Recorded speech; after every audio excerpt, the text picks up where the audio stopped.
Alright, we're playing Night Call here. As you all can see. Trying it out for the first time. We gotta choose our investigation. How does this work? So we got the judge. You got what is this? Victims have all something in common, and the motive seemed clear, but which suspect could have done it? Balanced case, perfect for first run. I think I found my candidate. Boom. Do we want story? Money will be easy to get by. The investigation will be easier. Every action will take less time for a chiller experience. The way Night Call was designed is balanced. And then, well, I guess I'm going balanced.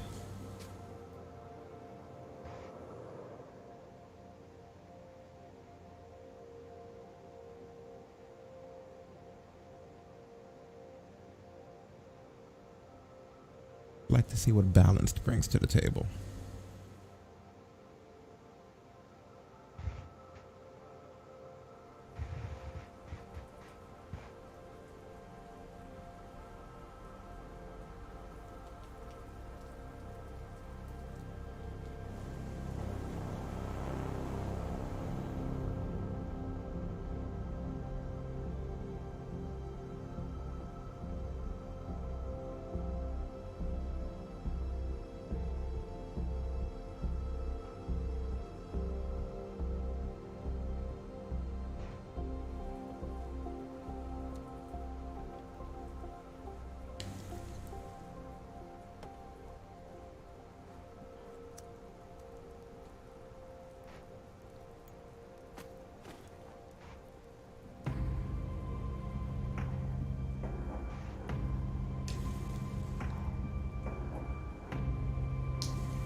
Night Call.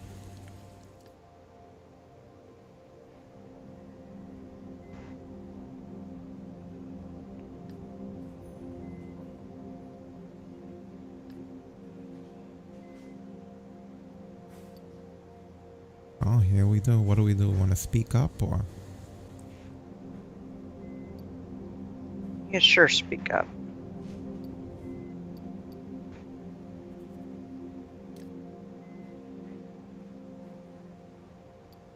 Can you hear me now? Louder. Or are we supposed to actually hear you?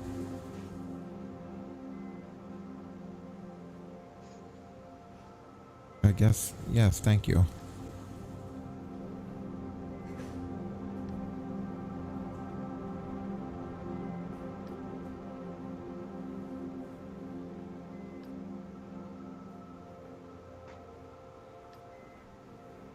I'll probably have to move a little overlay there.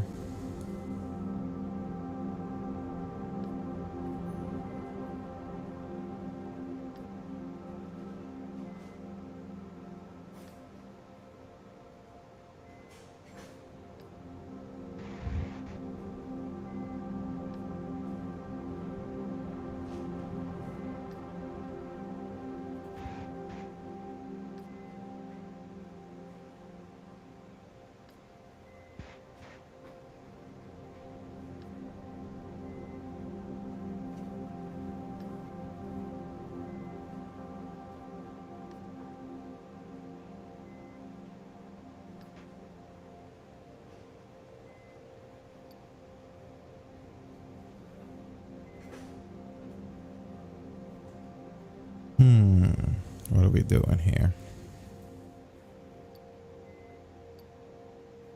I would say, what about my passenger?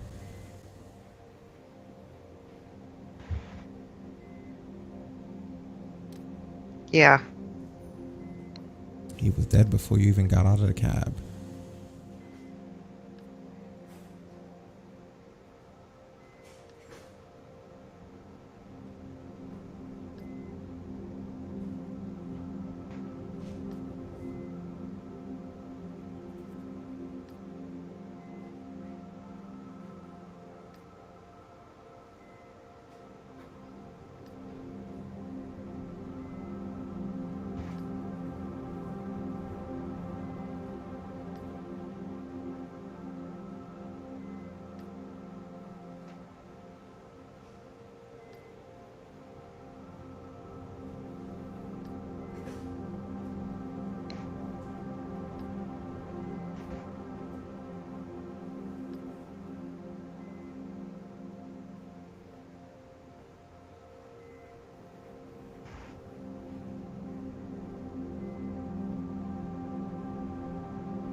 Should we be reading this? I didn't realize this was going to be fully text-based. Your first night behind the wheel since the attack. Are you listening to me? You catch your boss's eye in the rearview mirror.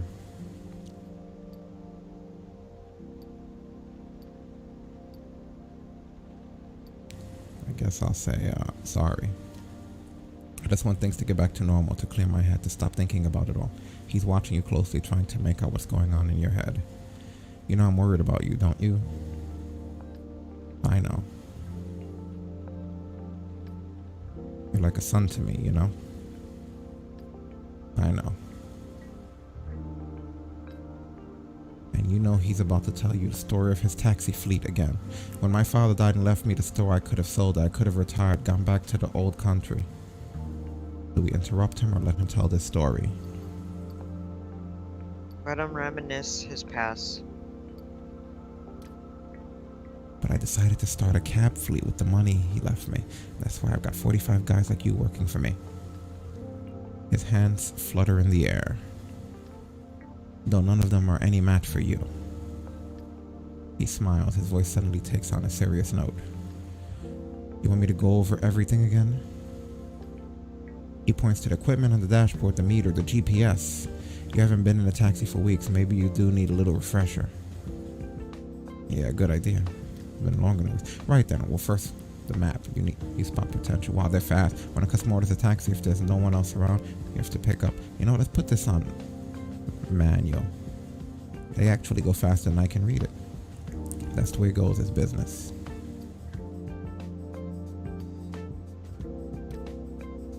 The other fares, you look at the map and decide whether or not you want to take them. And then you drive. He flashes a quick mechanical smile, you know it well. When he talks about work, he talks about work, that's all. When your shift is over, we do the numbers and his voice trails off as if searching for the right words. And that's all, it's pretty simple, there's no reason why you can't do it. All right, no overtime, we're in France here and there are rules, regulations. You might not see it that way, but no one likes having a driver who hasn't slept in 24 hours. He looks away, something's been bothering him since he got into the cab. Anyhow, you know the ropes, you get it. I know you're going to do a good job. Yeah, let's ask him, what's the matter, bro? Your boss keeps quiet for a while as if he's hesitant to speak, and then, I don't think it's a good idea, you shouldn't be driving. The murderer is still out there and we think he's going to come back for you. We can say we, or he doesn't know who I am, or maybe, or nothing.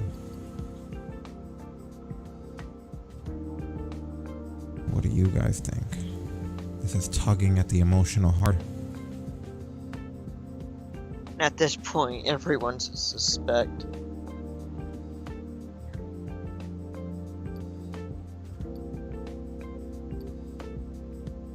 I would just maybe put we.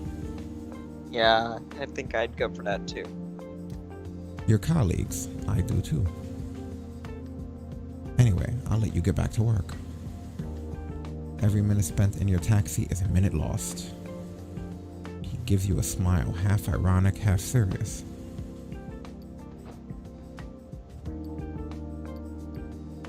I'll just say have a good evening. The sarcasm in his voice is palpable. Right, you have a good evening too. He'll spend the rest of the night dealing with problems and drivers. You wonder how and when the guy ever gets any sleep. Your boss opens the door and exits the cab. You watch him cross the street and enter the fleet garage. A couple of colleagues are milling about. Taxis are coming and going. They all ignore you, consciously or unconsciously. You are branded. You sit there a moment, then turn the key in the ignition. The hum of the engine sends a tingle down your spine. It's impossible to describe how you missed that feeling. It's back to the night shift, back to life.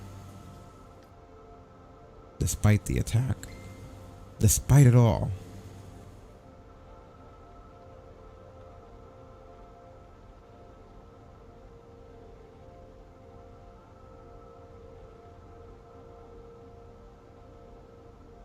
Okay, I guess we just pick up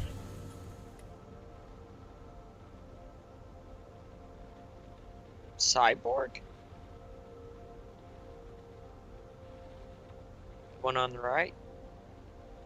Is that what that is? Don't know. Are we gonna start off with a cyborg? I mean, we can start off weird right off the bat, right? Fuck it. That's probably not a cyborg. It's probably, I don't know what we're looking at. I really like the art design.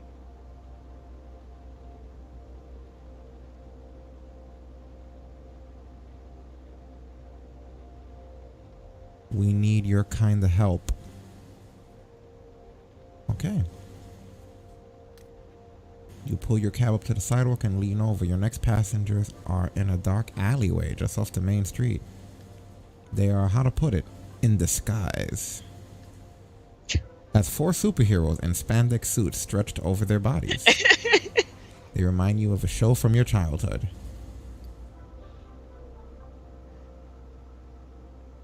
Think about the show or call to the passengers or what the fuck? I guess think about the show.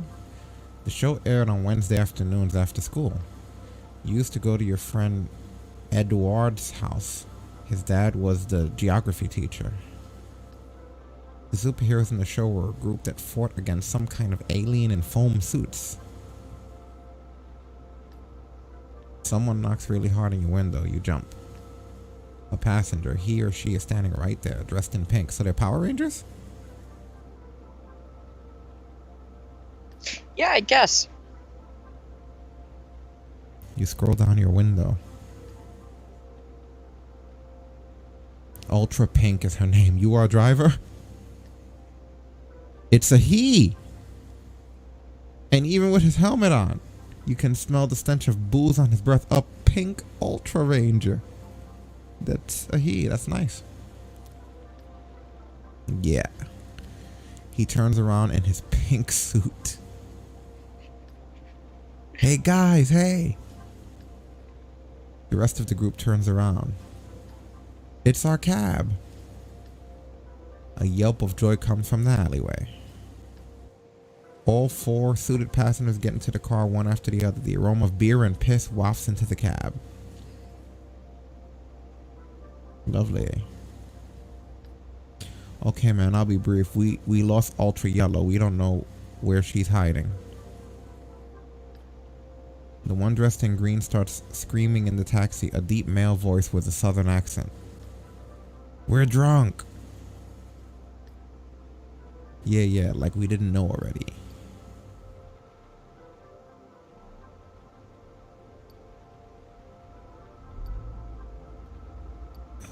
What does she look like, or want me to look for her, or what should we say to in this very awkward situation that I find this in? I guess try to look for her. They're gonna be like, it's a he. We don't want to look for her. We have to find her. Okay, so she's actually gonna be a girl. Incredible. Dramatic pause. He extends a shaking finger and points to the roof.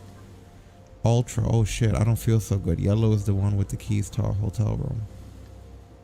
Ultra Pink clears his throat like it might be a technique for getting the alcohol out of his system quicker. Anyway, you could just drive around the neighborhood slowly. She can't be far. The one in red, silent up until now, raises their head. Yeah, dudes, yeah, we're gonna look for her. We're gonna find her. We're gonna get a drink because I'm thirsty. Aren't you, dudes? A woman's voice or a teenager? You're not sure. Who's thirsty? Yay, fill the cab. Everyone seems up for a drink. No, you're too drunk. Right? Fuck drinking this. You're too drunk. What? What do you mean? We've barely had anything to drink. Almost nothing. You're gonna puke all over my taxi. Cross my heart, won't throw up. Actually, we already have, and we never throw up.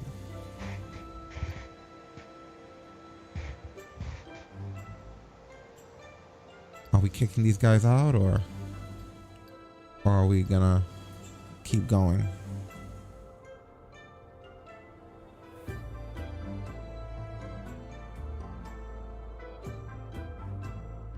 I'll just cool it with the drinking after. Huh? What do you mean by that? That you're too drunk to drink anymore. When you're dealing with drunk passengers, you always use the same firm, confident voice.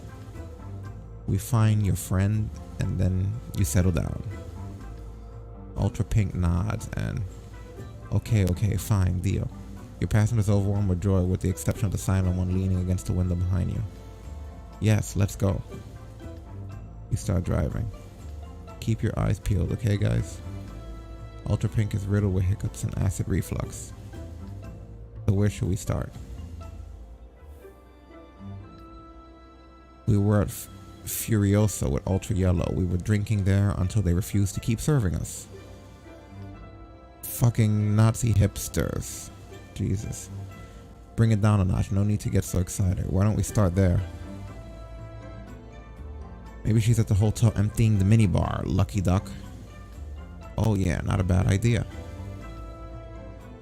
Or she's in the little pink park where we went to drink mead.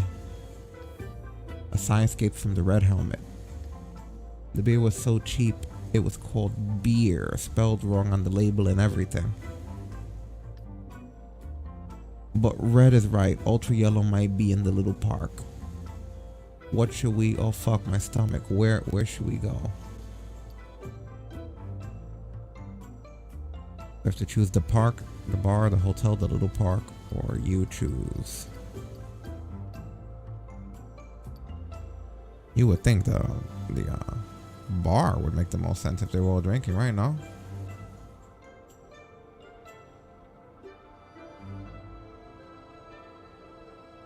What's up, Weekly?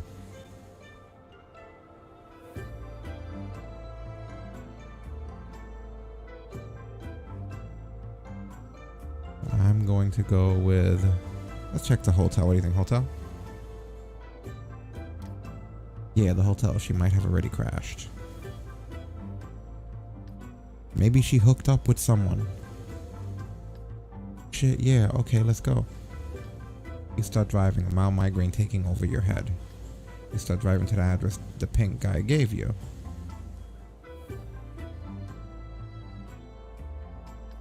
Behind you, discussion is getting out of hand. Pink and red think they should never have eaten at that sushi restaurant. Green is screaming the yellow's totally nuts anyway. As for blue, he hasn't said a word all evening. You're starting to worry. A few minutes later, you pull up in front of the hotel. It's the kind of place that tries really hard to appear classy. Flowers in the entryway are clearly artificial. Okay, so what's the plan? I'm gonna ask if she's there, and then we make it up as we go along like we've been doing all night. The pink guy gets out of the taxi, leaving you alone with the other three. For a long time you remain silent, a welcome change from Green screaming. The door suddenly opens, making everyone jump out except Ultra Blue, of course. They haven't seen anyone, she's not there. We'll never find her. Keep cool. We haven't looked everywhere yet. We have to go to the bar or the park. I guess I'm going park. Let's go to the park it is.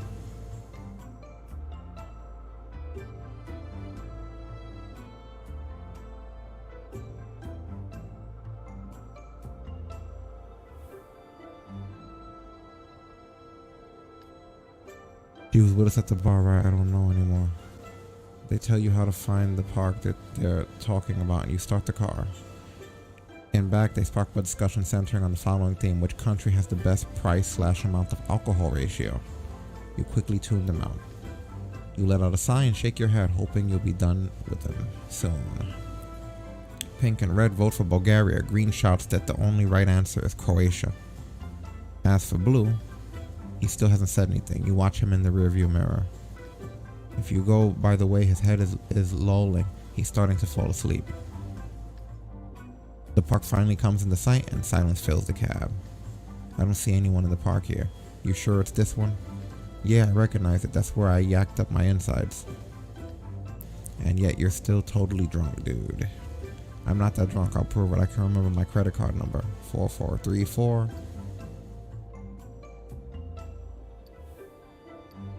Maybe don't give your credit card number. You you give out your credit card number when you're drunk? No, never, except when I'm drunk. Silence in the cab. Does anyone have a fucking idea? You clear your throat. Alright, what was the name of that bar where you left Ultra Yellow? The, Furiosa. Oh yeah. That's it, the Furiosa. You smile. I'm sure that's where she is. Yeah, the bar, good idea. Yeah, maybe we could get a nice cold one while we're at it. No, we're gonna look for Yellow, plus they don't want us in there anymore. Do I need to remind you of the scene you made? Someone whispers the address of the bar. It's not far.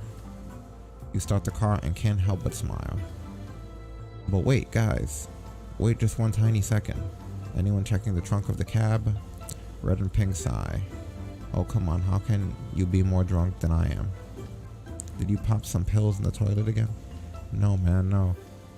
And they go on to discuss the darkest memories of boozing past. As for Blue, not a peep. You're starting to get worried. Maybe we say something about Blue?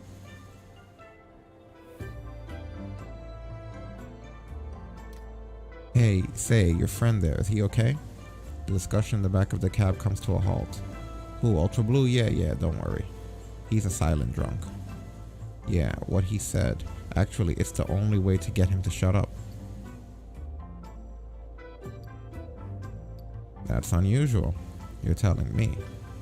His deep voice disintegrates into a low grumble. But anyway, he's just fine. Aren't you, Ultra Blue? No answer from the concerned party.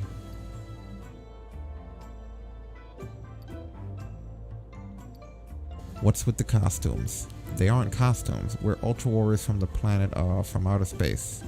Yeah, stop your yelling for a second.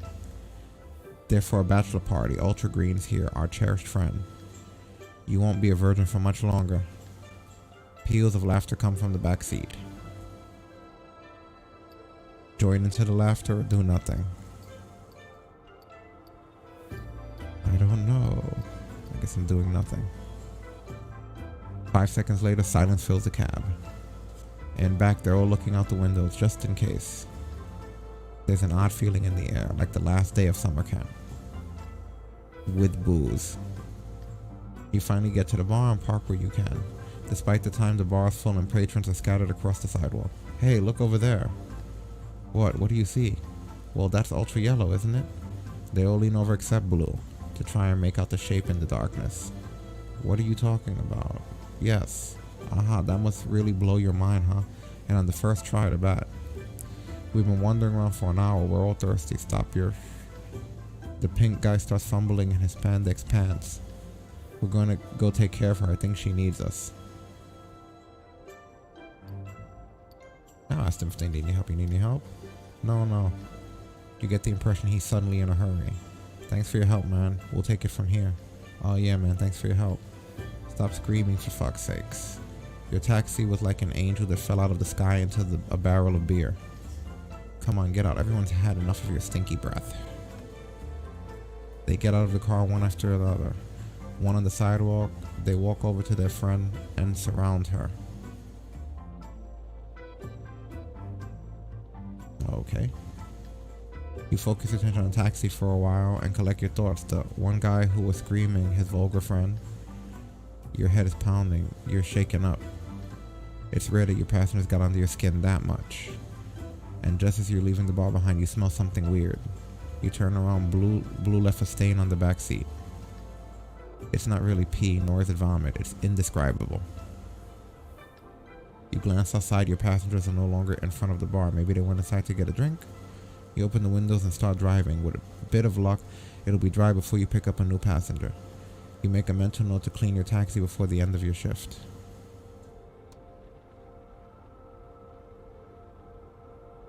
Okay.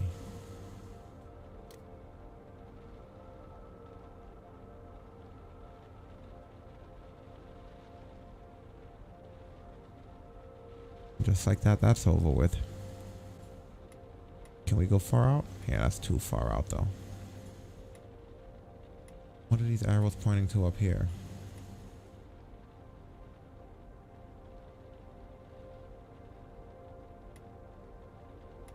Doesn't really say, right? Guess we'll go to this guy.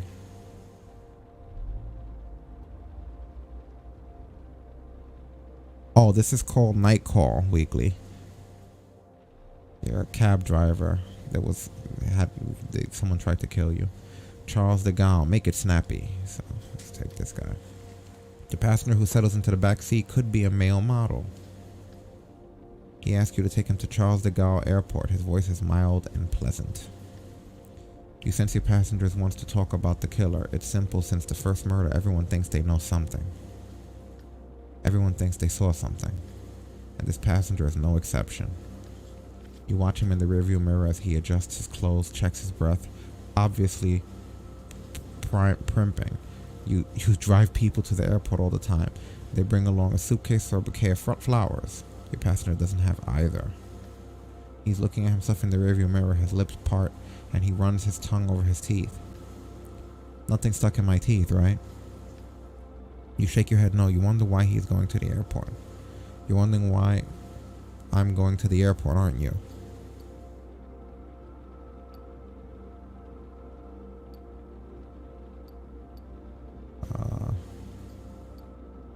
I guess, yeah, sure. I could tell you were curious. I'll tell you, but it's a secret. His voice changed as if he were about to deliver a speech. Women today are too smart for us men.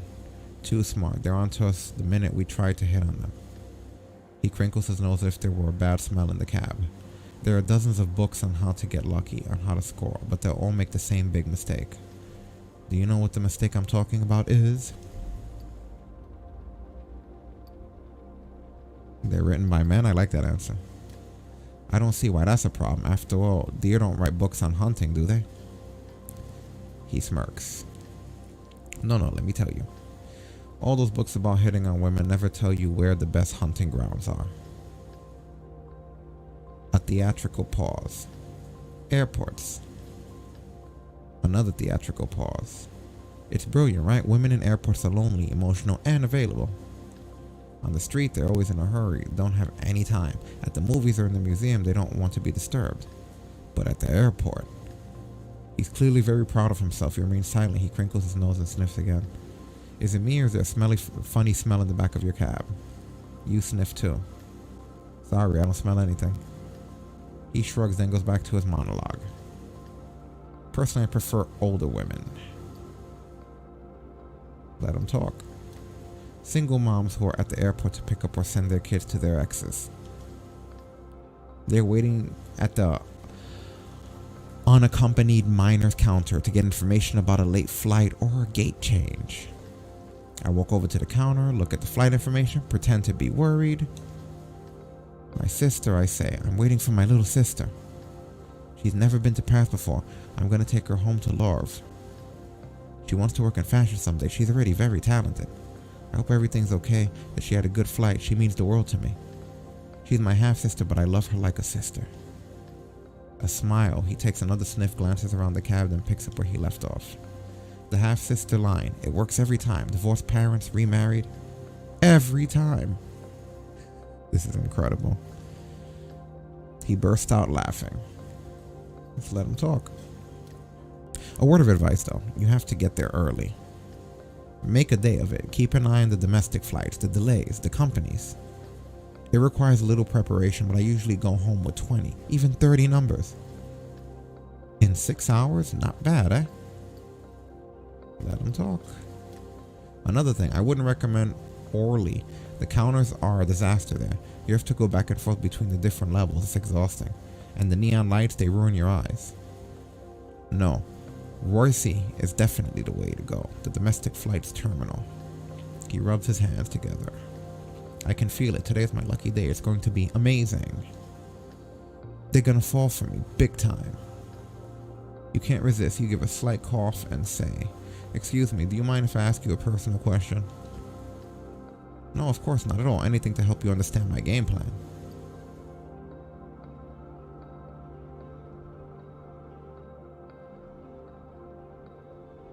I would put, what do you do after all that? After what? After you get their numbers. Ah, very good question. I rate the women I talk to, give them stars on a scale of 1 to 5, according to appeal. I go home and I start sending messages. First to the 3 stars. He drops his voice in knowing tones. They're the easiest, the best look / easy ratio. Same thing the next day with the 4 stars. They usually play hard to get. They see themselves as real beauties. He sniffs in with a look of disgust. And then the 5 stars the day after that. Just to leave them hanging a little. To get them to doubt their own attractiveness. It's rule number 1 when you pick up women with my little strategy. Lower their self-esteem. Their sense of self-esteem.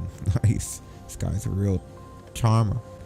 The cab pulls into the drop-off flame. Your passenger pays the fare and exits the cab.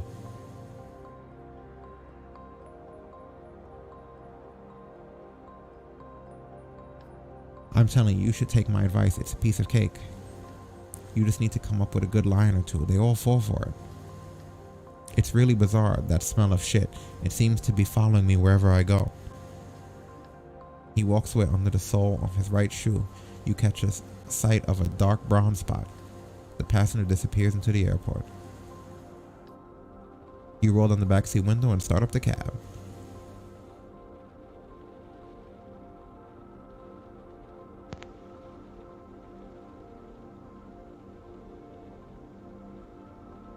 Am I supposed to, okay, yeah, there's our money and stuff.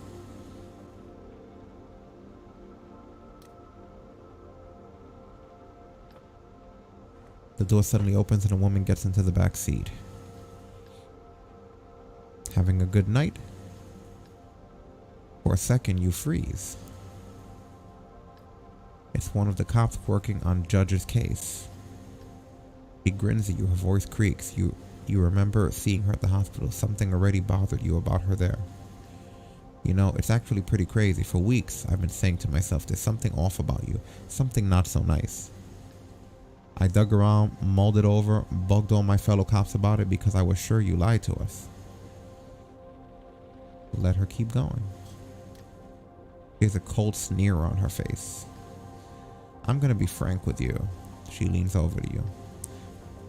I don't think you're the judge, nah. I just can't picture it.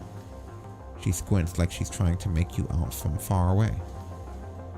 Like you'd have gone to the extent of hurting yourself.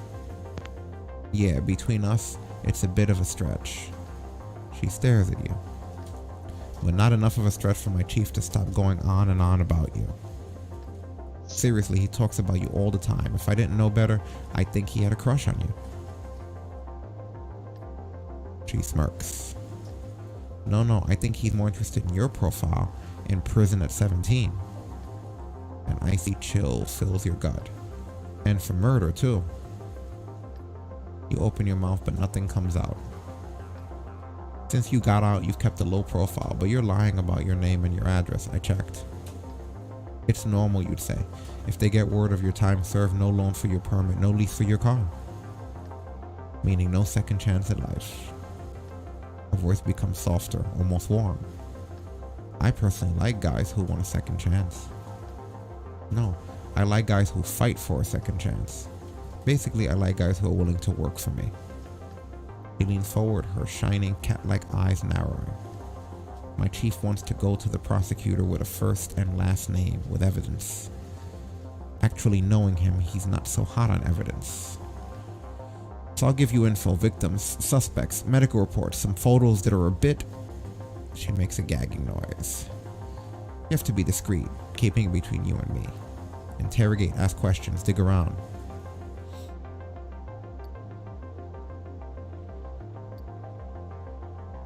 I'm not a cop. Say nothing. She shrugs. Don't worry, you're already keener than half the squad. And don't forget, I'm not asking you to make an arrest and deliver the killer wrapped up in a bow in front of the station, okay? You're no Batman. You're just here to get more information. She rummages around in her pockets for what seems like forever. Here, take my card. I'll call you in 3-4 days just to check in. We'll chat. And I'll let you know if I have any new info. She takes on a didactic, paternalistic tone like she was giving you a list of recommendations for the 100th time. Don't get caught, don't get arrested. Also, I wouldn't recommend trying to leave Paris. I know what you look like and I know who your friends are. You can either be the solution or the problem, my friend. It takes a minute to scan your face, your emotions. If I have to go, I'll go check in on you-know-who. Her smile is biting. That reminds me. She know you've done time. You shake your head. She snickers. Oh, my little dirtbag, you cover your tracks well. I should say nothing for that one. She acknowledges your silence with a nod. Okay, I think you've got a handle on our little deal. Any problems? I turn you in. I'll send your picture to all my friends in the media and every asshole in Paris. A picture with your name on it, your real name. Anyone close to you will have their places searched. They'll be put on the house warrant, spend nights in jail. You have any idea how tense things are with that fucker's trial underway? You sigh. You know just what she's trying to get at. Come to think of it, your last names are almost the same. You could be brothers, actually.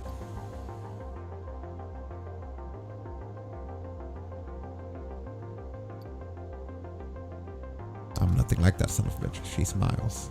Let me tell you, with that face of yours and your handle, they'll welcome you with open arms.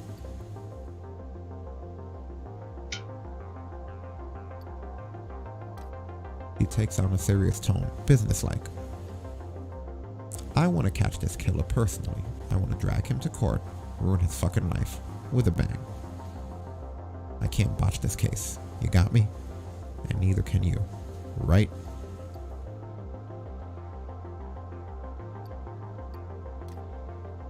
He ripped open your gut. You saw your own insides. You were in a coma. Yeah, you have plenty of reasons to want to get back at him. She furrows her brow. Yeah, I think you're actually going to do what I tell you to do. You investigate, ask questions, listen to all the rumors, and come up with a list of suspects. He lays her hand on the door and handle and freezes. All right, don't get fired. Without this cab, you're worth nothing to me. You glare at her. I can call her a fucking bitch. Yeah, you know what, fucking bitch. Yeah, whatever, if that makes you feel better. It does. She puts her hand up and you can hear the words behind it. This conversation never happened. I'll make sure you get more intel tomorrow. I'll find a way. Until then, not a word to anyone. Obviously, not a word. The door opens, squeaks, and slams shut. You sat alone for a while, teeth clenched, dry-eyed, ears buzzing. Shit. On the back seat, the cop left a pile of papers. Shit. Key in the ignition, motor running. Radio on, crackles. You turn it off and start driving. Talking to passengers might unlock new documents and clues for your investigation. You will find them back at your studio after your shift.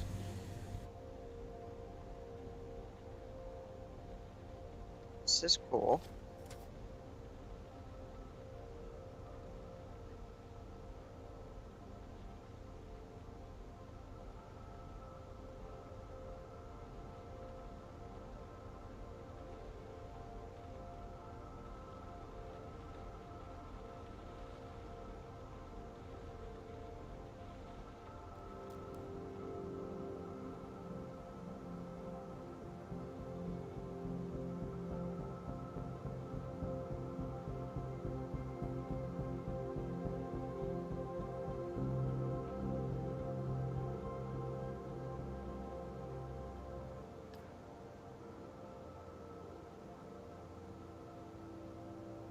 You take a second to enjoy the silence of your studio apartment. Outside, the city is slowly waking up. You can still hear the hum of the taxi buzzing in your ears. You throw the files Bassett gave you on the table. On the wall, you hung up the big corkboard where you used to pin up photos of your nephews. They've been gone since you got out of. Your plan is simple. Jot down all the pieces of evidence and connect them to the suspects. The guilty party won't necessarily be the one with the most evidence against them, but the one with the most compelling evidence against them. It's like you're building a story about each suspect. trying to understand their motives, understand how he or she got into the situation. Steps in the hallway, they stop in front of your door, then move away. It's time to get moving on your investigation.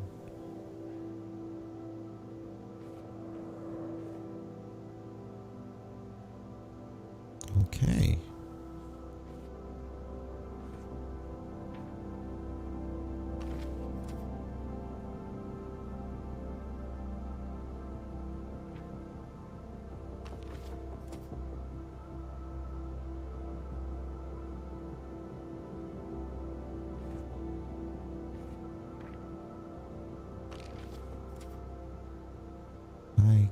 I'm just looking at pictures of stuff. Maybe they're getting added to the board above.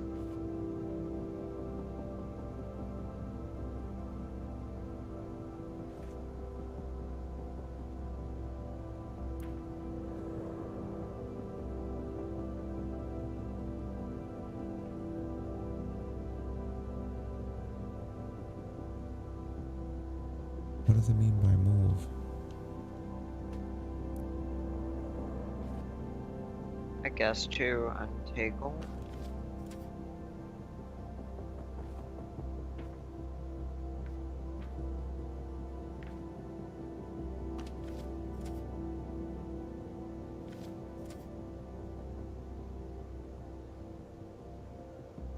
Okay, so everything's on the board now.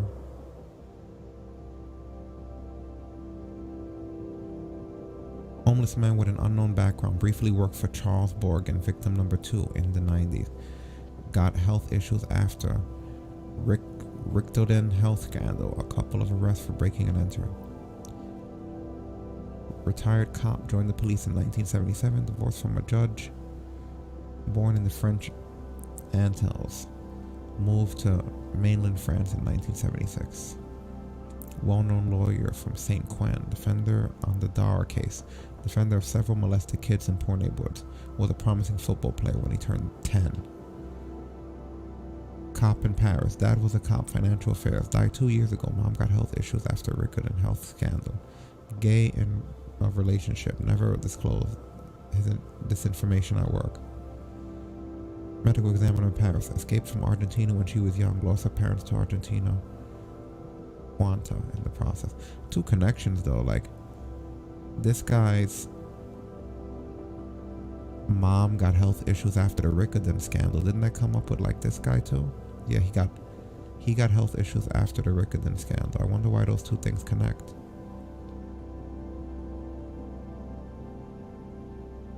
And how does the rest of this shit go? How would anyone know what the killer's hide is if we're the only one that survived the attack?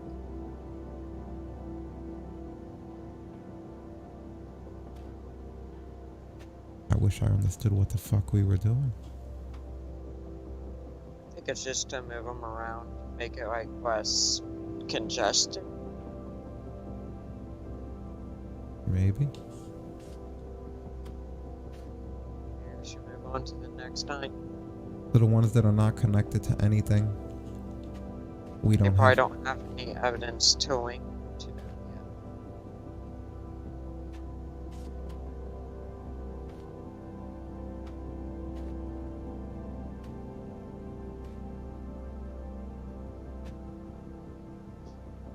So these are connected, right? Yes.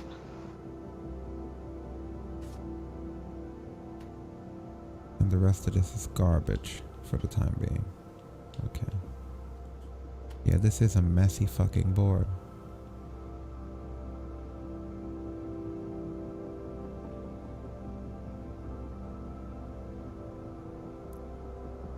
Is there anything else we can do? We can't interact with the phone, can we? Nope.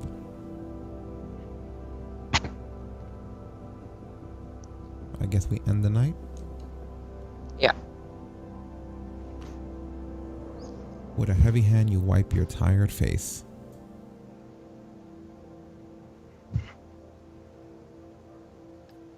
You slowly open the sofa bed and lie down. Events of the day run through your head. The streets, the passengers, their faces, their problems. Your brain is running at full speed. Your body aches and you're in pain.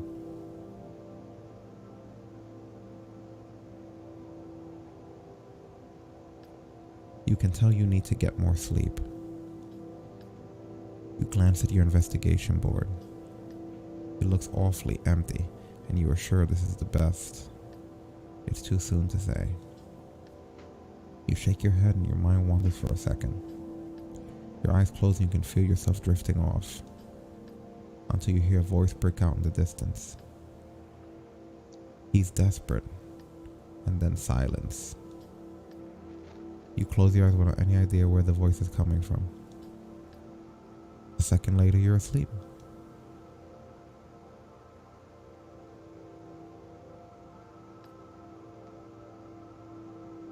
You open one eye. For a second there, you hope the evidence board was just a dream too, but you can make it out in the shadows. You get up quickly. And a few minutes later, you're outside of the studio.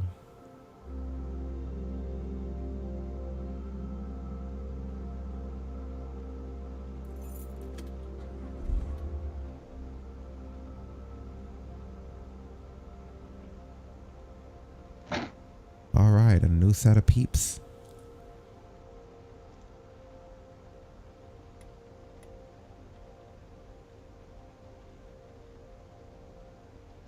Doesn't look like we need gas yet. What is the eye again?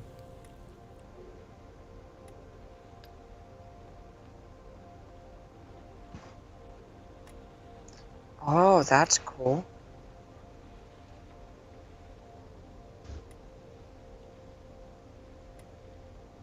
There's like no button that like gives me like a legend or something.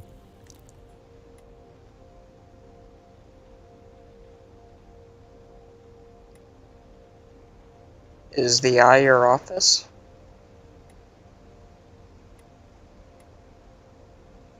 No idea.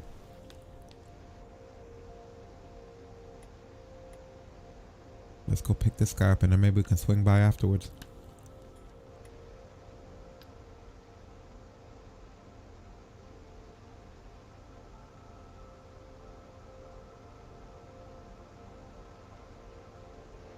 Metro Victor Hugo, please.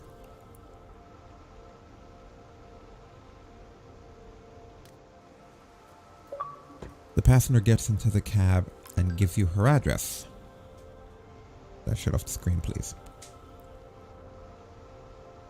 Her voice is muted, far away. You start up the cab. She appears rather meek, subdued, like she's about to fade away. You look up at her. He returns your gaze, but she's not there.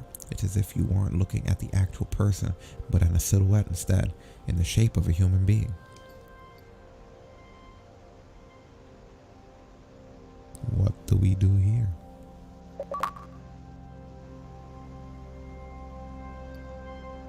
Maybe just a casual conversation. I'm sorry, repeat that, you cut out. Maybe casual conversation, like nice evening.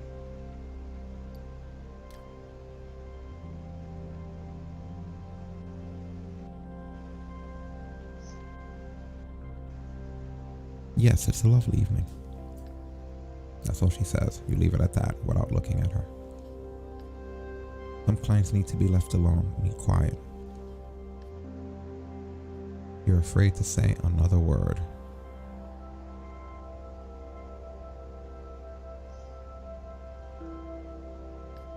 Various theories run through your head. Maybe she's on drugs. That's one theory. That's where we always go first. Maybe she witnessed something awful. Maybe she knows something about the judge. Love that that guy's name got to be the judge. Who else gets to do that?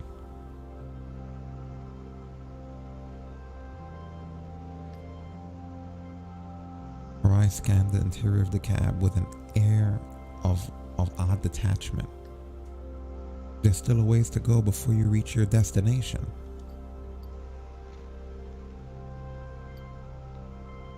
music or ask her if everything's okay?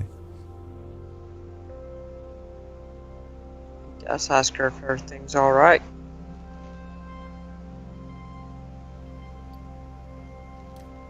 Your question surprises her.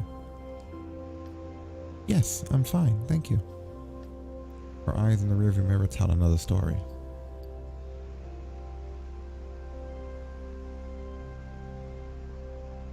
Let's relax her with the music. Music? He pauses. I don't know, if you want.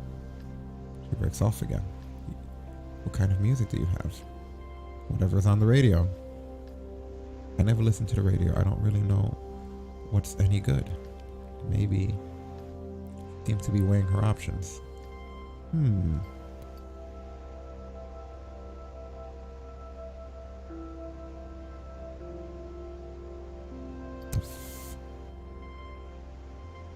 Classical? She seems like a classical person, right? Yeah. The young woman pauses uncertainly, then, fine, I rarely listen to classical. Well, how the fuck am I supposed... You press the radio search button to find a classical station and land in the middle of a symphonic explosion. Ah, Mahler. I can change stations if you want. No, Mahler's fine. I don't dislike it. There's a slight drawl to her voice, like an old tape played in slow motion. I listen to Mahler on occasion. My parents love him. He's quiet for a moment. Mahler in my mind is somehow associated with my thesis. Your thesis? Yes. Not another word. She turns her head slightly, as if thinking about something unpleasant. This is suspicious. I'm getting nervous. Maybe she's the killer. What's the subject? The progressive nuns of Rance Abbey at the dawn of the industrial era. That is so specific. I had to read it again. The air in the cab seems icy. Yeah, no shit. Look at the answer. Sounds very specific. I mean, we gotta go with it now. Extremely, too much so, no doubt. My field of research is terribly limited and, how should I put it? She sighs. It's deadly boring, a subject that no one's interested in. My thesis supervisor for a start, my parents, my ex, and worst of all, even me. He stares at you. The subject is a trap. It's never been explored and informs our perception of women in the 18th century. But no one is interested in it. That's how it goes. I got used to my thesis, to the subject. Doctoral theses are rarely interesting, you know? But mine, I think I've hit rock bottom.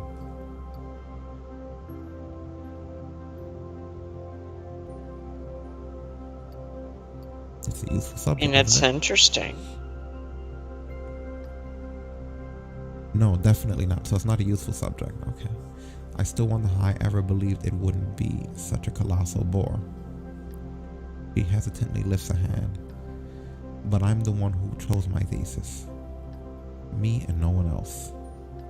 To be honest, it will no doubt be the only thing that remains of me when I die.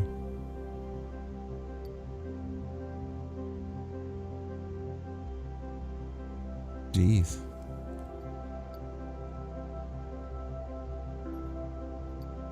Maybe try something new. Something new? Like what? I have no practical skills whatsoever. Do you know how to drive? He stares at you. As a matter of fact, yes, I do. You could drive a cab. A brief pause. I see what you're hinting at, but I don't think I'd be able to do it. I'm sure your job requires more than driving skills. I'm not very good with people.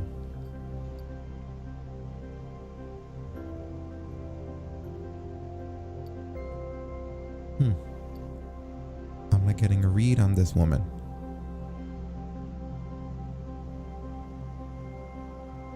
Who are you, lady? What's your damage?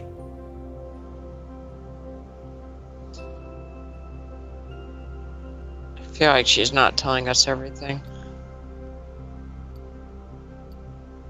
It's a service just like any other. Some of my coworkers are as quiet as the grave. Others know the history of Paris like the back of their hand. They like to entertain. Every driver is different. No two drivers are alike. Taxi driver is just an example. There are dozens of jobs that don't require any particular skills, as you said. You have to give it a go. Try your luck.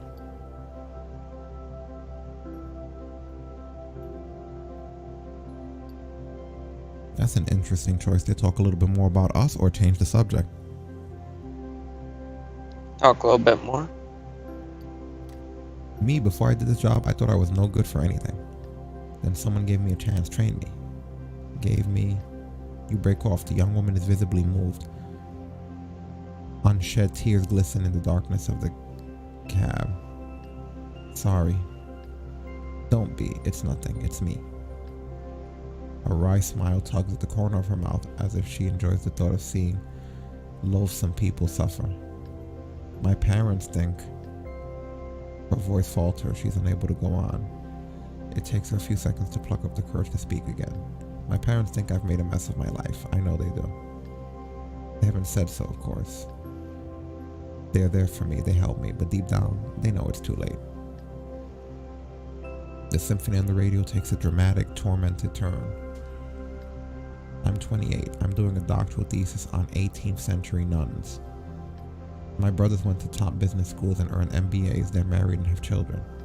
And me, I'm compiling pages and pages of information on nuns. You put up to the passenger's address an opulent looking building in the 16th arrondissement. The young woman is perfectly still, seemingly paralyzed. Thanks. She lowers her eyes. I need time to think, but thank you for what you said. I don't often hear things like that. Thank you.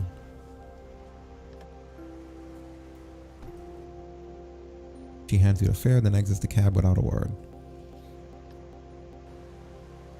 A moment later, she's walking away, heading towards her building. What is that building? Looks weird. It's a sandwich kebab on the top and has graffiti all over. That's her building? You sit there a moment longer, then start up the cab.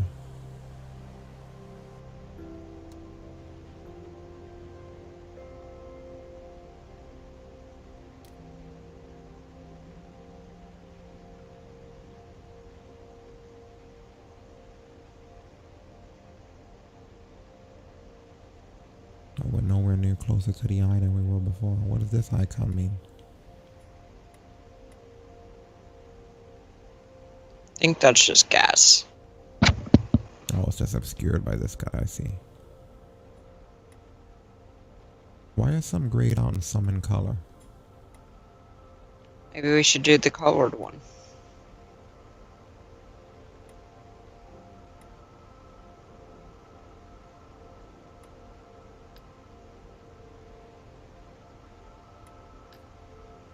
Two joggers on the right hand of the sidewalk. You never understood the point of jogging. The fuck? Anyway. Oh, I read that. It's 19th Amendment. You pull up to an opulent looking building. It must be an embassy, given the neighborhood. A woman hastens into the cab, dragging a little boy behind her. Clearly she's angry, whereas her son is smiling faintly, as if proud of some naughty trick he just pulled. She gives you an address and you start the cab. A dead silence ensues. A few streets later, the woman explodes. I still can't believe it. She's furious. It's unbelievable. She's really pissed. Unbelievable. She's losing it. How dare you do that to me and your father? How dare you? The child doesn't say anything. Do you realize what you did, Hyuga? Do you realize everything we do for you? All the sacrifices we make, all the money we spend, all the time we spend getting you to those activities of yours, We are bleeding ourselves dry so you can get an excellent education. And you go around biting your classmates. The child wakes up as if on cue. Ow! What the fuck? Stop it this minute. I am a werewolf. No, you are not. You are a young boy. That's right, a young werewolf. It's not funny, Hugo. Your little game doesn't amuse me one bit. And where in the world do you pick up that bullshit nonsense? Huh? A video game? Is that it? A movie? Silence. Answer me, Hugo. A movie. I knew it. And where did you see that movie? Silence. Hugo, answer me when I speak to you. At Paul Emily's. Paul Emily's house. She makes a small sound in the back of her throat full of scorn and contempt. I'm not surprised his parents are in the middle of a divorce. Oh, Paul Emily is my friend. He is not anymore. You won't be seeing him again for that matter. Oh, please stop. That's making an awful that mother. Sound, will you? I'm not an animal. I'm a werewolf. The cab has left the fancy neighborhoods behind and is entering a more working class part of Paris. Of Paris.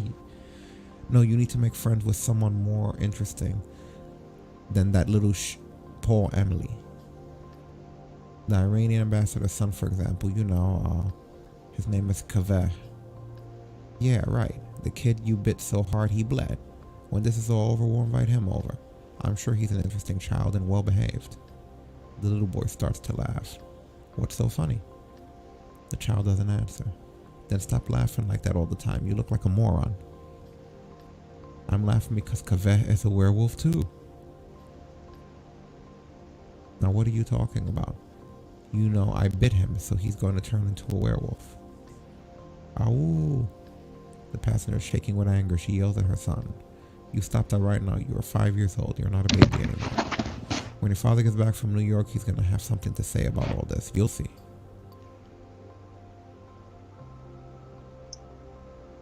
This is the first time they've asked me to be involved.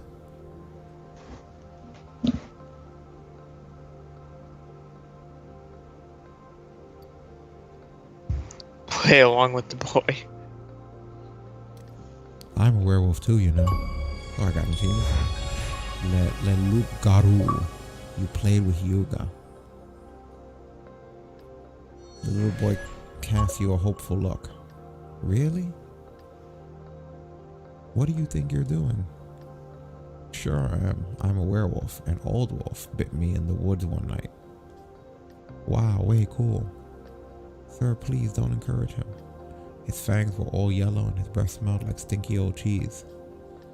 The boy burst out laughing. Stop the car, here please. We pull over to the sidewalk. You shouldn't take it that way, ma'am. I'll take it however I like. As for you, you're lucky I don't report you to your employer. The passenger flings the bill your way. Keep the change. He opens the passenger door and advises her son in icy tones. Take a good look at that man, Hugo. If you don't work hard at school, you'll end up like him. He gives her son's arm a good yank. Come on, let's go. They exit the cab and walk away. The little boy looks back and bares his fangs. Yeah, I'm gonna imitate him. Fuck it. Bare his fangs back. Oh. You show your fangs in return. The little boy is delighted. His mother tells him to hurry. He looks away. You start the cab. No tip from that bitch. All because we played along with her son's werewolf games.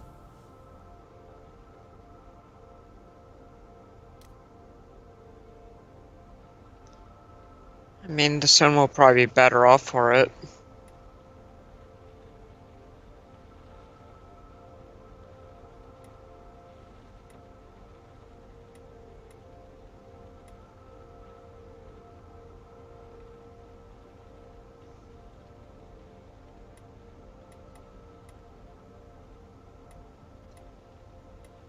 I'm trying to get over here to see what this is. So, but every time I get Maybe we should go straight to it. Yeah. I just just thought that 2 joggers on the right hand side work. You never understood the point of running, especially not in the dead of winter. Why does that keep happening? Wow, she's taking me all the way down.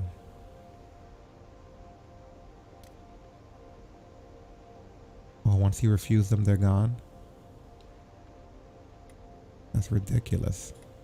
Oh, it changes the whole map too. New choices.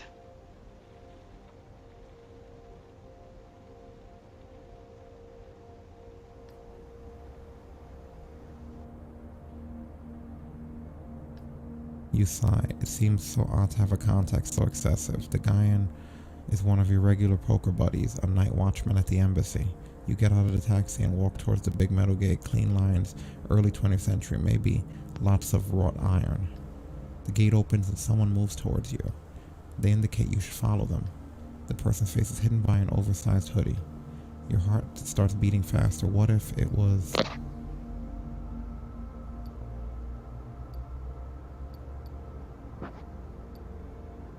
Guess I'll follow. You walk into a narrow covered passageway, probably the entrance to a parking garage. The man turns around and lights up a cigarette. The lighter lights up his face for a second. A young man with curly hair, pale skin. He looks young, very young. Jamie. That'll be 250 euros.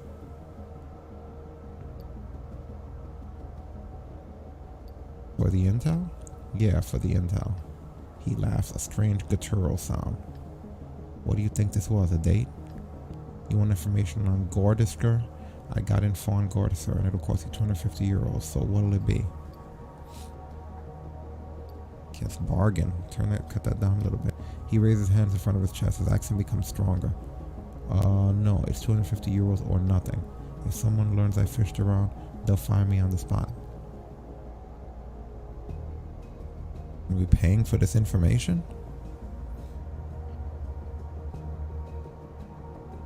I don't know if it'll even be worth it. I don't remember how much money we actually have.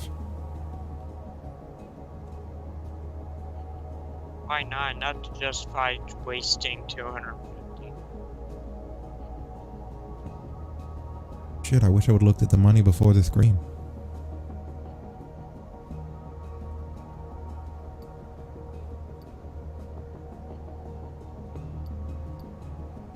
Do you not let me look at my money? Nope.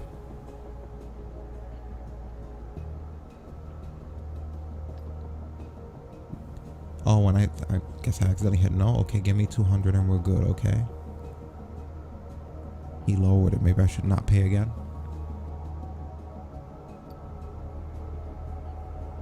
Not paying. You're a loss. The young man walks by you, almost shoving you aside, and keeps going. You hear the embassy door open and close with a heavy bang. A second later, you're back in the taxi. You shake your head in disappointment. You start the car and get back to your shift. Yeah, that would have been half of our money. Would have been worth it. Well, maybe, yeah, I don't know. Maybe we have to earn more money cabbing around? Especially since we also had to pay for bills.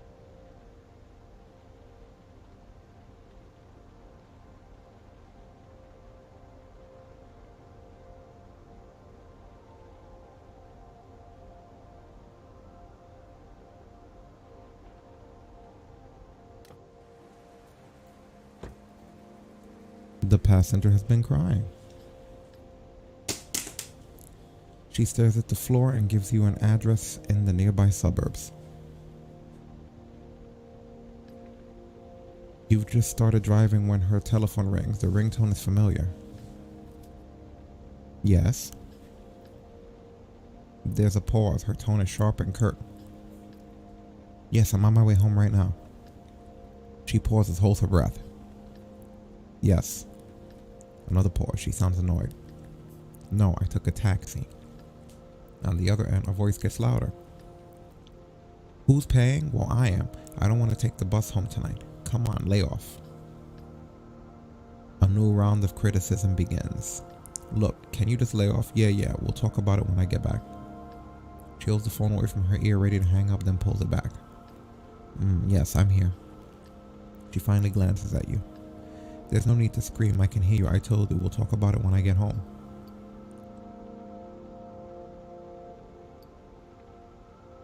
I'll warn her that we're about to enter a tunnel. She smiles. No, that was the driver saying we're gonna be cut off. No, he seems normal. Mom, I said it's break. She hangs up. Thank you. You hear a ring, the same tune as before. The young woman hesitates, turns the phone over in her hand, and decides not to answer. Sorry. I know that tune. Her face lights up. It's Lock Me by Leo Delibes. We gave a performance with this music. After hearing it so much, I just totally fell in love with it. It's such an incredibly soft piece. In the opera, it comes from the priestess Lakmi and one of her companions go to gather jasmine for the temple, and you sense the love between the characters. And it's mutual. The two women sing and their words are very similar, but not identical.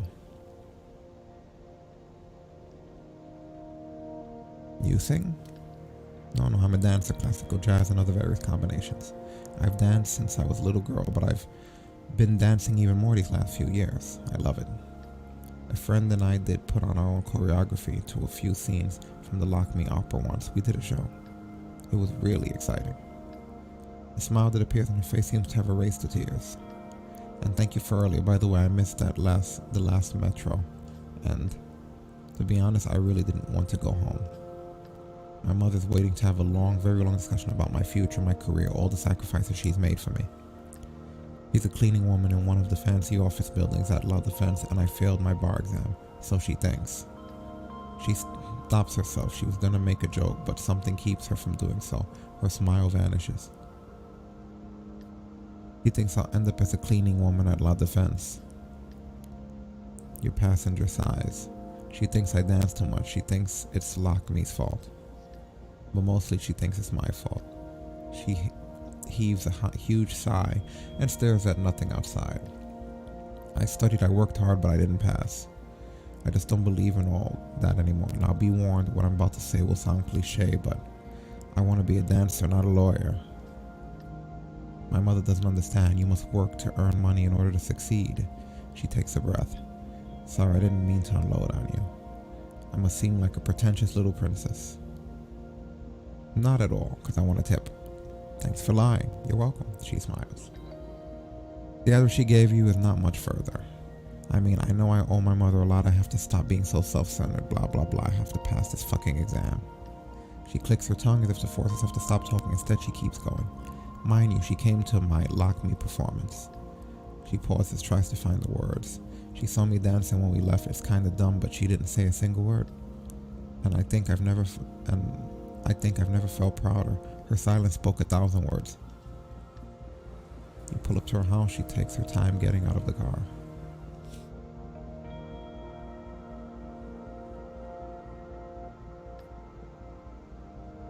I don't know why I said all that, but it felt really good.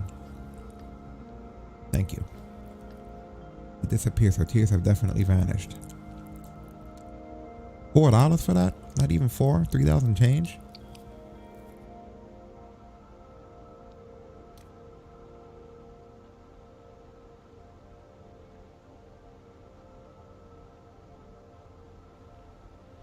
I'm gonna get some gas.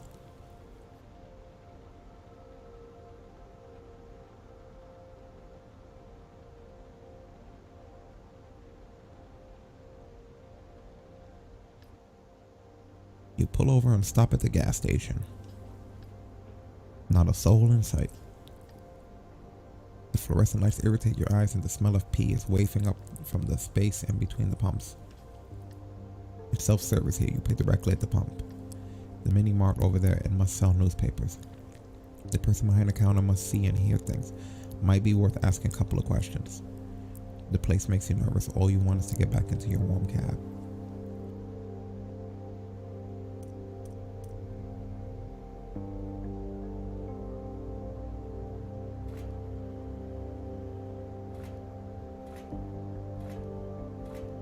My god, that's great.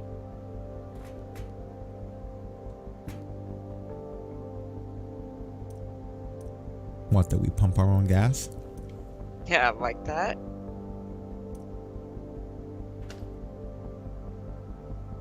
You walk into the mini mart, but we don't bother to draw it. The clerk behind the counter is undoubtedly the most ordinary person you've ever seen. Oh, yeah.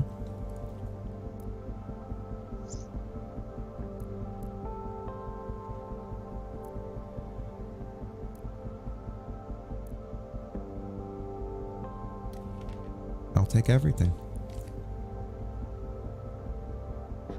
Look at that, I won money doing that shit. All of a sudden tonight doesn't seem so bad.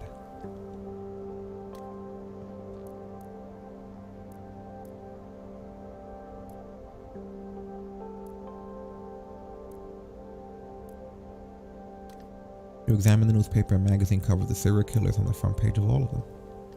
It's crazy, isn't it? You'd think they'd have caught him by now. The clerk smiles. You recognize the twinkle in his eye. This guy has something to tell you.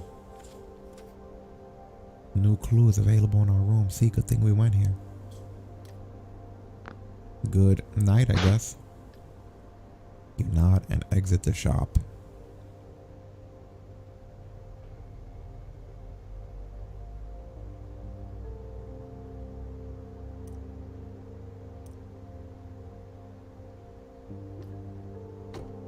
Get in your taxi and drive away. Wonder if it would have been the same scenario if we entered a different gas station.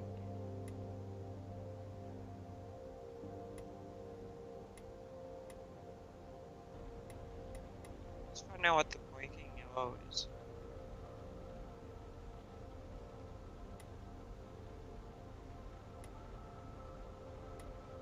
Say that again.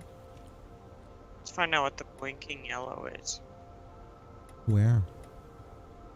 At the bottom, there's a portrait of a person directly to your left. Go to where the player icon is.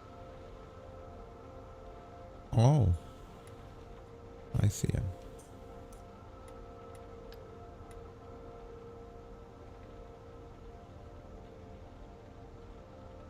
Paul Marie Fragonard.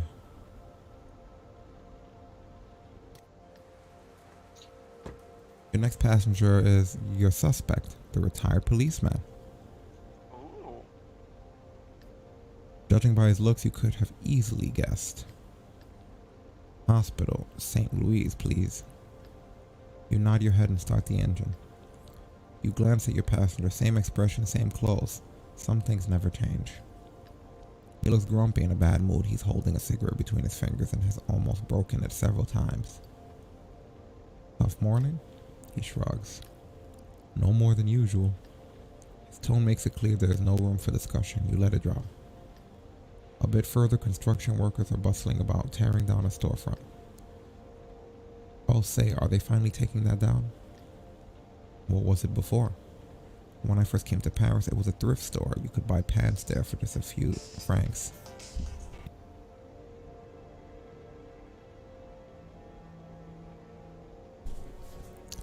But for years, it's been a sex shop. One of the first in Paris, actually. I don't know if I was prepared for that. I think they filmed some famous movie there. He sighs. That was all before the internet, now online. Yeah, they're probably going to put in a cell phone shop. Or one that sells electronic cigarettes. Go figure. He pauses. Your passenger turns around. He watches the building grow smaller as the taxi drives away. I'm surprised it stayed open so long. I mean, since that hostage situation must have attracted some shady fellas. The kind who like to jerk off where 2 cops got taken out. 2 cops? Yeah, they didn't talk about it much at the time though. You'll understand why. We got calls from the neighbors of the sex shop. They couldn't stand the noise anymore. Day and night, people going in and out. Most of the time they were quiet, but there were always noisy ones. And the booths weren't soundproof. After a few months, the woman upstairs knew all the films. There were some high society types there. The shop had a few films for gay people, for single women, the cream of the crop. His attention is caught by something outside for a second. Okay, so anyway, one evening one of the neighbors takes his daddy rifle from its wall mount and goes outside. He fires a warning shot that breaks part of the front window, then goes in. The guy had bloodshot eyes and was foaming at the mouth. He demanded the owner close the shop immediately, said he wanted to sleep to cleanse the earth of these perverts. The fellow was basically having a psychotic episode in front of about 15 clients. We got there about 10 p.m., evacuated the street, got the response team ready. And back then it wasn't like it is today, you know, with helmets and tiny cameras and those little flying whatchamacallits. Drones. He passes and snaps his finger. Yeah, that's it, drones. Yeah, so back then they didn't have any of that stuff. The plan was just to go in and take pot shots at everyone. My chief, great guy, taught me everything I know. Well, almost. He took the megaphone and started talking to the hostage taker. He told him he needed to let the civilians go or someone would get hurt, and no one wanted anyone to get hurt. The hostage taker said, "Okay, let me see, I'll free the women first."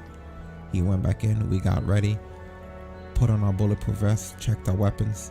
It looked like we were getting ready for an all-style duel. What nobody knew was that there were two fellow cops inside already, in the crowd. They were not interested in being released. Since the hostage situation started, they'd been trying to find a way to escape out the back. He snickers. They were ashamed to be there. They said to themselves they could approach the hostage taker and tell him they'd infiltrated the building before the police officially got there. But the guy with the rifle was not a newbie. He was a Boy Scout. His father taught him how to fight. Dry laugh. His father fought the Nazis. He wanted to fight the hippies. Classic. He could see the two cops were a bit worked up, were speaking in hushed tones, so he pulls one aside and decides to let him go. The policeman Flanders. He asked the hostage taker to take one of the 4 women in the shop instead of him, but he won't have it. So there we were outside when all of a sudden out came Michael, the deputy chief of police. His shirt was untucked and he had this stupid look on his face. And then the guy behind me started to laugh. The hostage taker fired. First time in my life I saw a skull from the inside. Brains and blood strewn all over the sidewalk. I tossed my cookies. I mean, hey, I'd only been on the force for 2 years, you understand? He sniffles. I wouldn't have wanted to change places with that guy behind me who was laughing. We never knew who it was. There were a lot of rumors. Even one saying it was me. He's silent for a moment. But it wasn't. I didn't know Michael for starters, not well anyway. He shrugs and falls silent again. We let a few seconds go by. Yeah, what about the other cop? The other cop. The one who was still inside the sex shop. He attacked the hostage taker in the shop. Another rifle shot and, well, our brother spent 6 weeks in intensive care before he croaked. As for the hostage taker, I think he must be out of jail by now.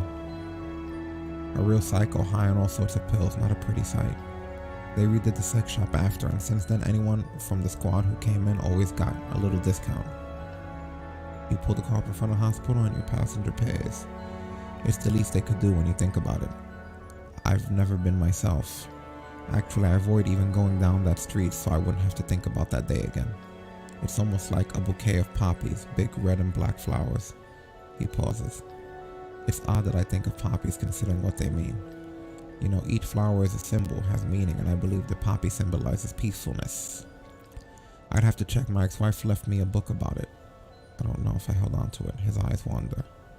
Yep. He sits up. Alright, I'm off. He gets out of the car, walks to the hospital. His figure blurs into the darkness. For a second you think he might have stopped, but he disappears into the hospital. You drive off. Damn, he tipped 38 cents. What's that shit?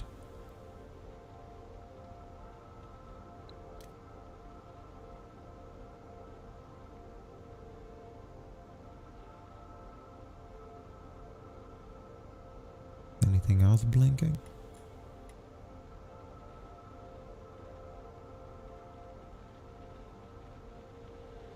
Nope.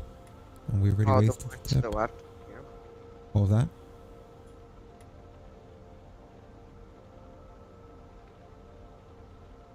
There's nothing blinking though, right? To the left of here. You Where? pull a newspaper out of your glove compartment and start reading through it. Eventually, something grabs your eye. In a short, rather tense article, a journalist explains that the 200th American-style coffee house just opened up in Paris. She regrets the disappearance of real, authentic bistros. You sigh. You turn the page and stop. You've read about a third of the newspaper. Keep reading. You stop reading and go back a few pages. You thought you saw something. It's a sensationalist article about the third victim, Simon Gorodischer. He is thought to have escaped Argentina in the 1980s because he was a member of the Process, the military dictatorship that had been in power. Pretty important information in your opinion. You only have a third left. Read the whole thing. As soon as you get to the page, you stop. Your instinct tells you to look at. It's on a controversial subject. The victim of Raikkonen are appealing in an international class action lawsuit. They still haven't seen a single cent of compensation. See, there's that Raikkonen shit again. The article describes hundreds of people affected with partial or total paralysis, nerve damage, Parkinson's. The victims are ready to fight for as long as it takes. You shut the paper. It'll end up in the trash tonight. If you remember, it's there. Otherwise, it'll spend the rest of its days in your glove compartment. See, good thing we read that shit.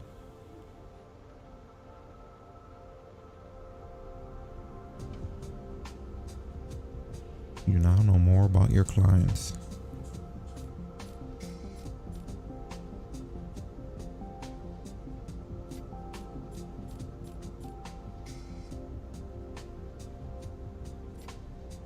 Oh, Well, we lost money. a lot of money. We would only have $95 if we took that guy's deal.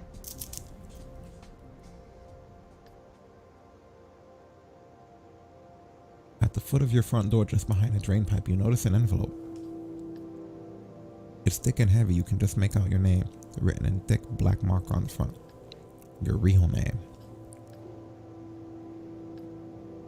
You take a deep breath and go inside. In the envelope, you find more information, just as Bessette promised. You lay them on the table. 4 clues. You take a few minutes to update your board with the new clues.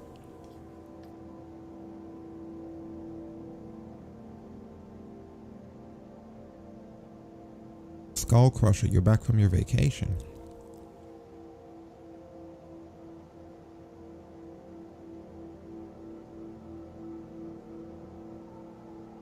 Steps in the hallway, they stop in front of your door, then move away. You glance at your bed and get to work. There's that steps in front of our door shit again.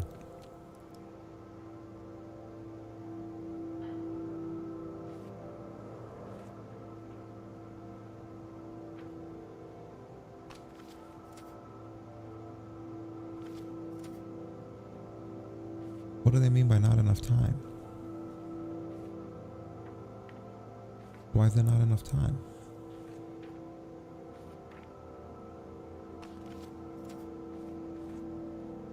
Like, how come there's not enough time to read the police reports, right? That's so weird. Oh no, but maybe we found more things. So that meter on the top right is our time, I guess. Somehow we have a limited amount of time, so we have to determine how far we're going to travel in that time.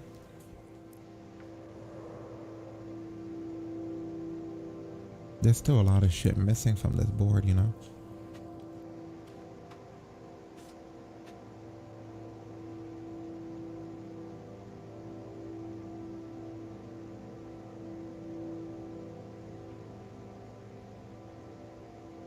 What vacation did you have? Do we know you? Tag doesn't ring a bell.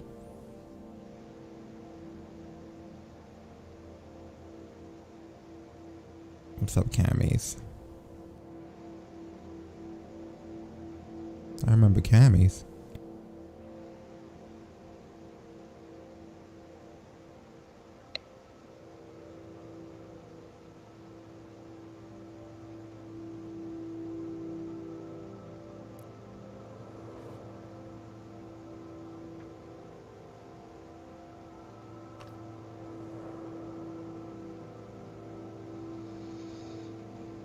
With a heavy hand, you wipe your tired face. You open the sofa bed and lie down. Events of the day run through your head. The streets, the passengers, their faces, their problems. Your brain is running at full speed, your body aches and you're in pain. You can tell you need to get more sleep. You glance at your investigation board. You hope to find more information tonight even as soon as you wake up. You shake your head as your mind wanders for a second. Your eyelids flutter once again and you're asleep.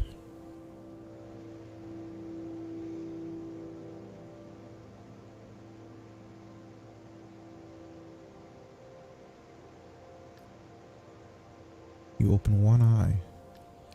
Your back aches. You'd like to close your eyes and go back to sleep. You get up quickly, and a few minutes later you're outside of your studio.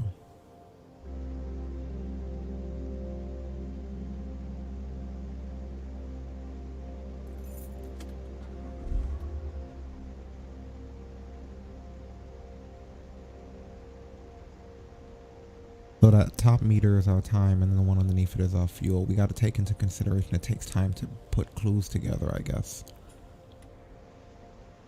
And it's also like $240 for rent.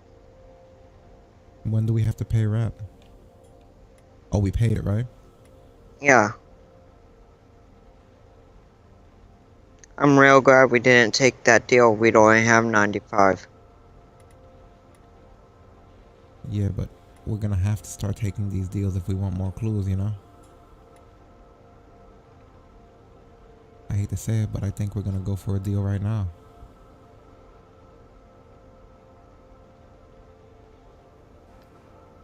From outside, the Montparnasse gun store looks like any other shop. A plain, discreet front window sliding doors.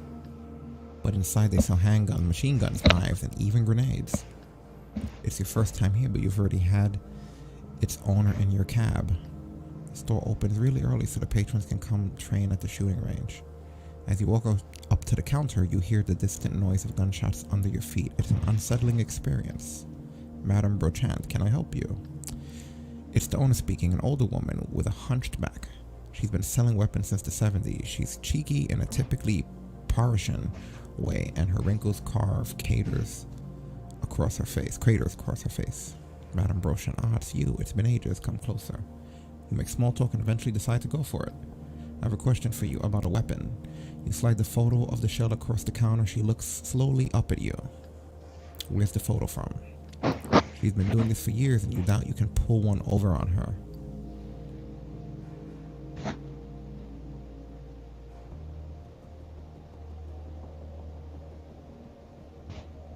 I don't know. What is the correct course of action here?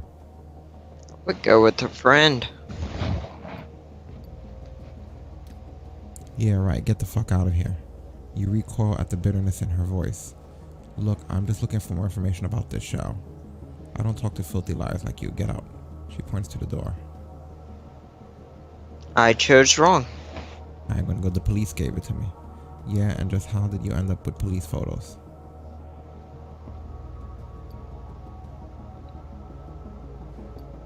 I guess we can't lie to her, so I'm just gonna say I'm helping them out. You know perfectly well this lady never smiles, but something on her face shifts ever so slightly into what might be structured as a small grin. I'm not surprised. You were always the type to want to help people out. She practically rips the photo out of your hand. You give her as many details as you can. She thinks for a while. The shop doors open and a woman, probably a cop from her appearance, comes in, greets the owner, and disappears downstairs. When she opens the door, it creaks and the smell of gunpowder spreads through the shop.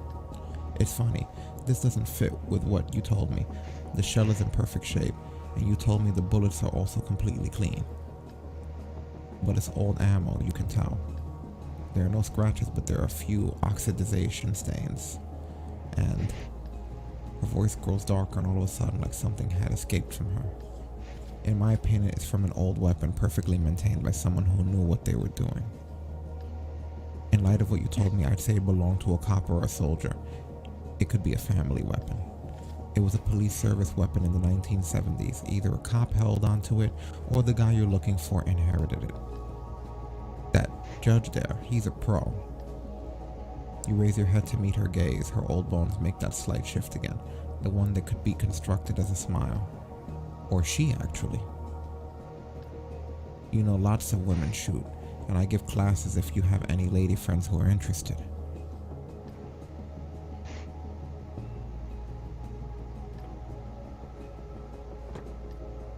You glance back at the shop. You don't know how this woman knew that. Anyway, you start your taxi. You have what you need to move forward with your investigation. That's alluding to the person being a woman. And a coupon for a class on shooting automatic weapons. Yes! Look at that. These don't always cost money. So they must be ways to possibly get evidence.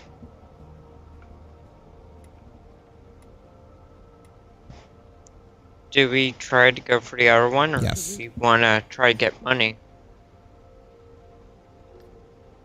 You like this street. It looks like a postcard, and you're always found it charming.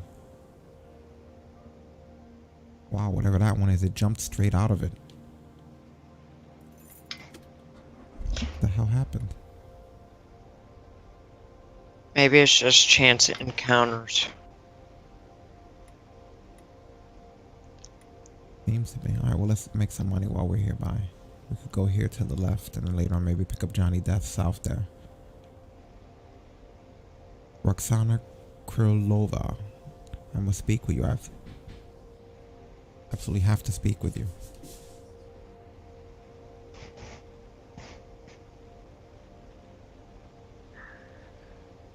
The fare's not that great, but it might lead to some good evidence.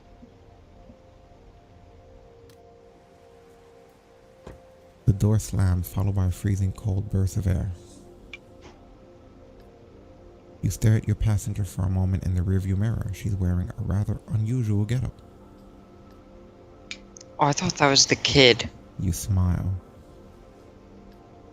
Good evening. She nods before giving the taxi a detailed once-over with a blank look on her face.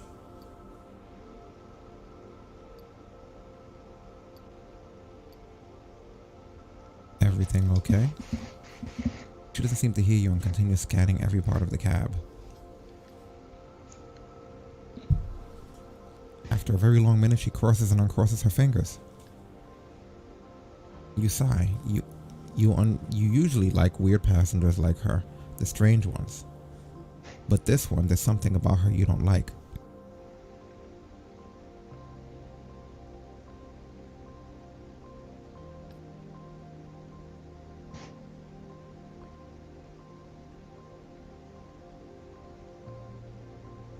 She clears her throat loudly.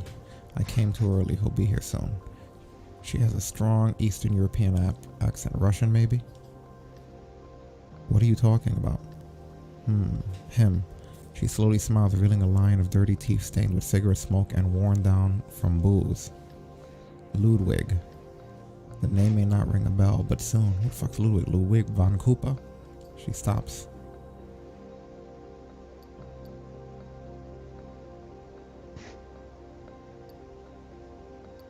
Soon what?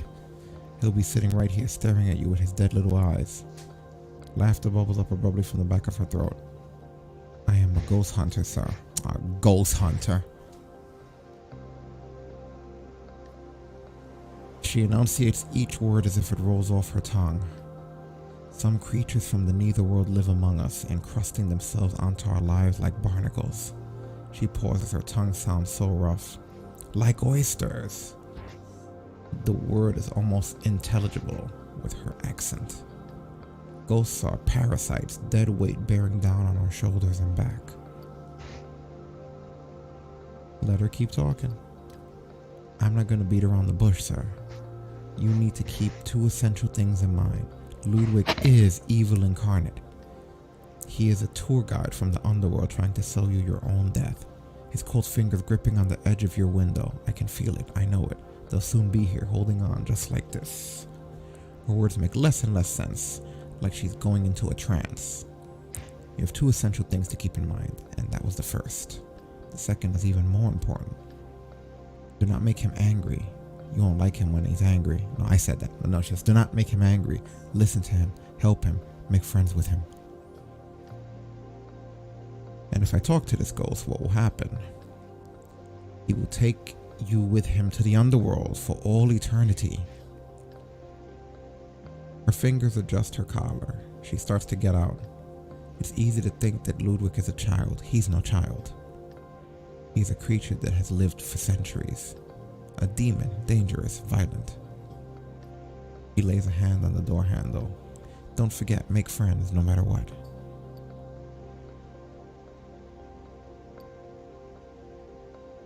Yeah, you haven't paid. She pauses, hardly able to contain her laughter. You folks are unbelievable. What folks? French people? I'm saving your life and you want me to pay? Her laughter fills the cab. Hey. She gets out of the cab and walks away. Her steps resonate on the cobblestone. She turns down a narrow street and the footsteps come to a halt. You sit in silence for a while until a damp feeling creeps up your back.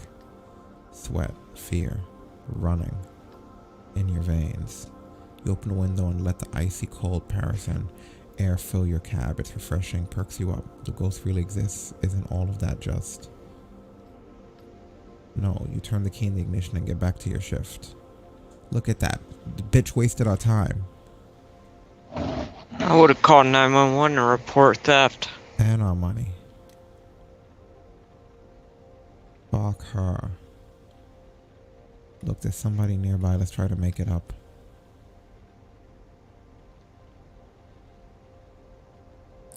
Hey, pal, can you help me? I can try. I can't even help myself these days.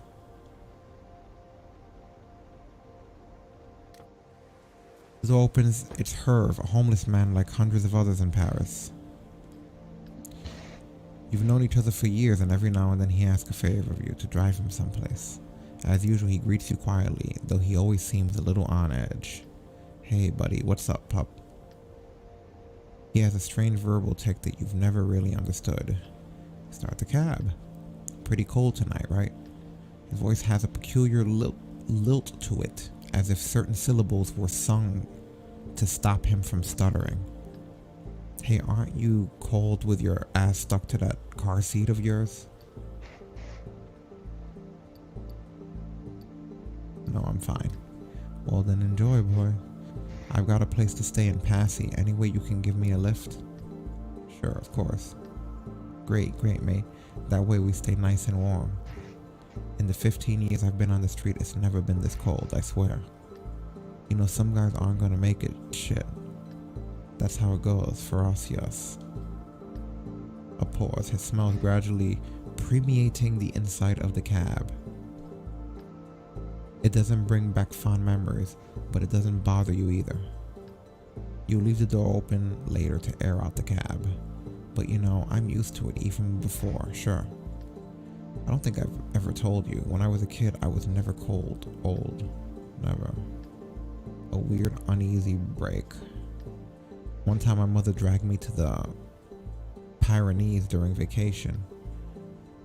Didn't know what the hell to do with me. Liked to drink, you see. And the first night we were there, I broke the bottle of gin she'd brought along. Should have seen her. Threw her fit shit. She gave me a thrashing, but I gave as good as I got. That's how we used to talk back then. She ended up dragging me by my pants and locking me out on the balcony. Icicles were hanging from the eaves. It had snowed that day before, sure. I sat there for an hour, arms crossed, with like a cardigan on my back, and the underpants on my ass. I didn't budge. She was storming around the apartment. My old lady was yelling at me, but I didn't hear nothing. And well, the cold didn't get me, see? Felt nothing at all, nah. Wish I could say the same today. Yeah, what happened in the end? Well, it got dark out. She let me in, did. She was furious all week. It was the last time we went on vacation together. After that, she died. Number up. Yep. A pause. I used to tell my buddy Seb, oh look, you're in this. I used to tell my buddy Seb that story all the time. You know, the tall black guy who used to hang around with me. Oh, you're tall and black in this. People can play all kinds of roles. That's the progressive world I want to live in. Yeah. Well, he really loved that story. He asked me to tell it to him over and over again. But I think what he really loved was hearing me talk about my old lady. You know what I mean? Doesn't make us any younger. Hey, the cab pulls up to the shelter in Passy. Fuck, the last time I was here, there was a protest out front. A bunch of guys from the neighborhood who didn't want us to squat the place. They were yelling their heads off, sounded like a bunch of goddamn sailors. Yeah, sailors. So I guess even those rich dudes have balls. He exits the cab. Did he pass? Now, this was a favor. Thanks, man. I can count on you. Good luck. He rubs his hands together and walks towards the shelter. We're not doing good as far as money goes.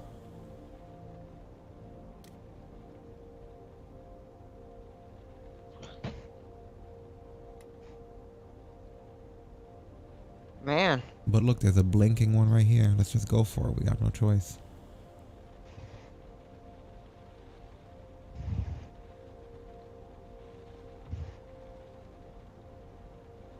Saint Quinn.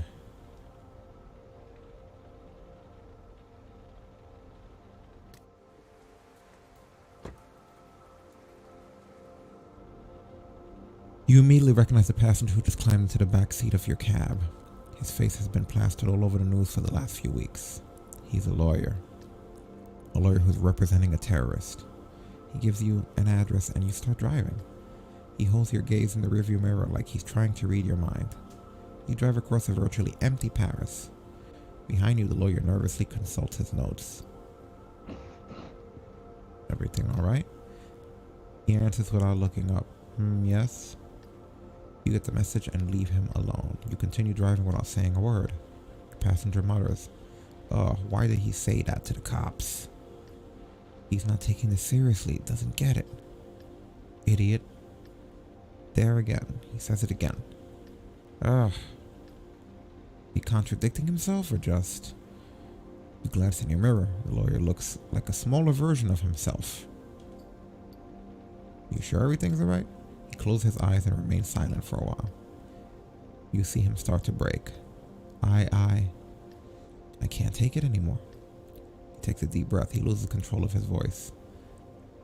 This guy is a real asshole. He's not just a monster. He's a total idiot. Tears form at the corner of his eyes. I've never seen such a moronic defendant. You know what it's like to defend a moron?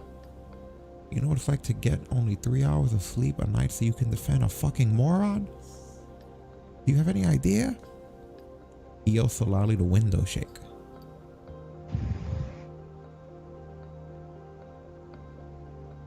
Are you talking about? Yes, of course I'm talking about him. Who else? Who else could I possibly be talking about? You've seen my face in all the magazines, all the papers, right? His voice teeters, blind with rage. That's me, the terrorist's best friend, a traitor to his country. He pauses barely, just the time to take a deep breath. Jesus effing Christ already. He kicks the seat in front of him. Jesus! He calms himself down, he steadies his breath. I'm the one who agreed to it. I actually fought to represent him. It's my own damn fault I'm being dragged through the mud. He raises his hand and snickers. Yeah, I admit it, at first I thought it was pretty great. Being on TV, all the interviews, journalists asking my opinion about everything. I shook so many hands, said so many word sentences, yet I actually said nothing. When I worked in the hood, not a single person cared about my work. And now in 5 hours, I've been on the radio, and 7 on TV. He pauses, breathes, his voice sounds further and further away. You need to try and calm down. I don't even know what that means anymore. Actually, it's simple. I never sleep. When I lie in bed, I stare at the ceiling and go over the evidence in my head. He sits up. It's barbaric, disgusting, so horrific it's almost unreal. He lets out a sigh from somewhere deep in his body. And then I discover my client bought nails, the nails that were in the bombs, at the corner market, and he kept the receipt. He kept the fucking receipt. Folded it in half and slipped it in his wallet. That's what I see when I close my eyes. Disemboweled bodies and a receipt for €2 worth of nails. Why? He raises his voice quite high. Why, for God's sakes? He thought he could expense it when he got to heaven? He pauses. So stupid and so dangerous. He disgusts me. He revolts me. Why defend him then? Because everyone has the right to an attorney, everyone, without exception. Otherwise, justice is no longer just. His fit of rage subsides, his fingers are shaking. When I signed on, I thought I'd be representing someone crazy, and I found out he's just a moron who's played too many video games. The guy's never even read the holy book they use to justify their so-called acts of martyrdom. He read a few passages online. Passages online. You have any idea what a complete moron he is? He chuckles. I'm sorry. I'm truly sorry. I shouldn't have said all that. He takes a deep breath. I don't have anyone else to talk with about it.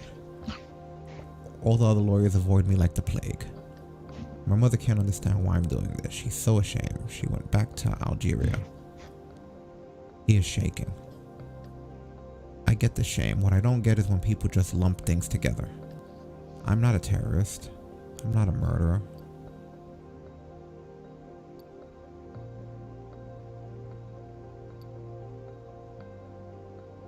I don't know what to answer here. What's a positive thing to say?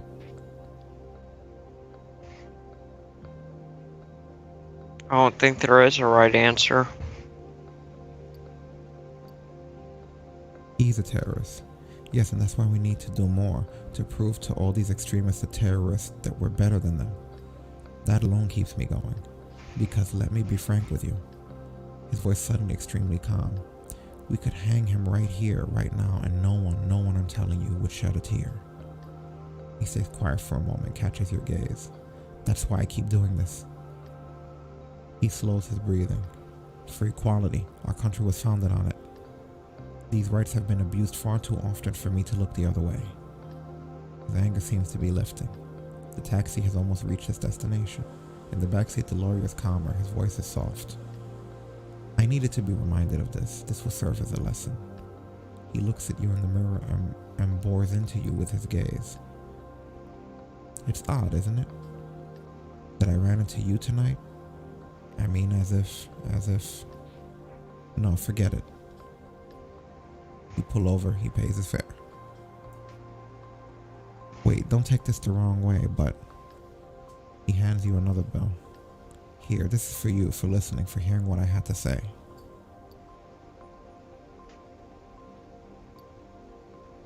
Yeah, we could use the money. You slide the bill into your pocket. He looks relieved, gathers his belongings strewn across the back seat. As he's getting out of the cab, you realize he left an envelope behind. For a second, one tiny second, you hesitate. It could be something important. Oh, shit.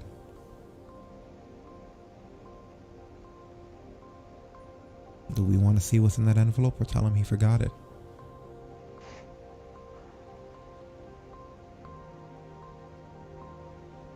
I don't know. This is a moral choice here.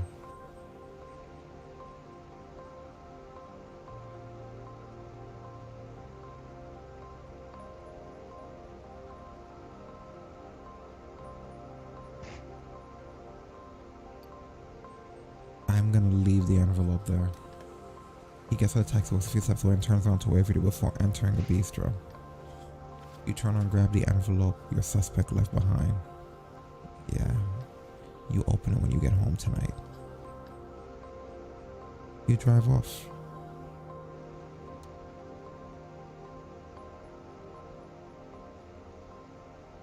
So that said 1300.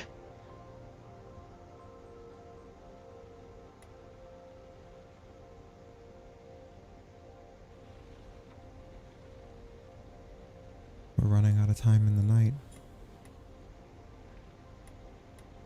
Does that look like a Santa Claus to you? Let's go visit Sandy.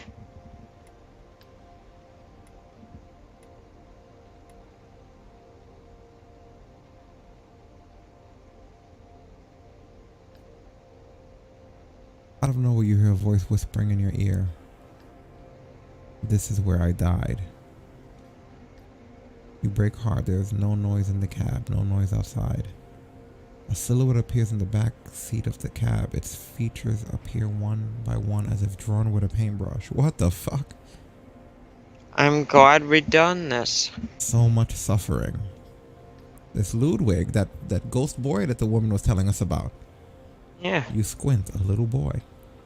Would you be so kind as to drive me? Would you kindly? Would you kindly? See.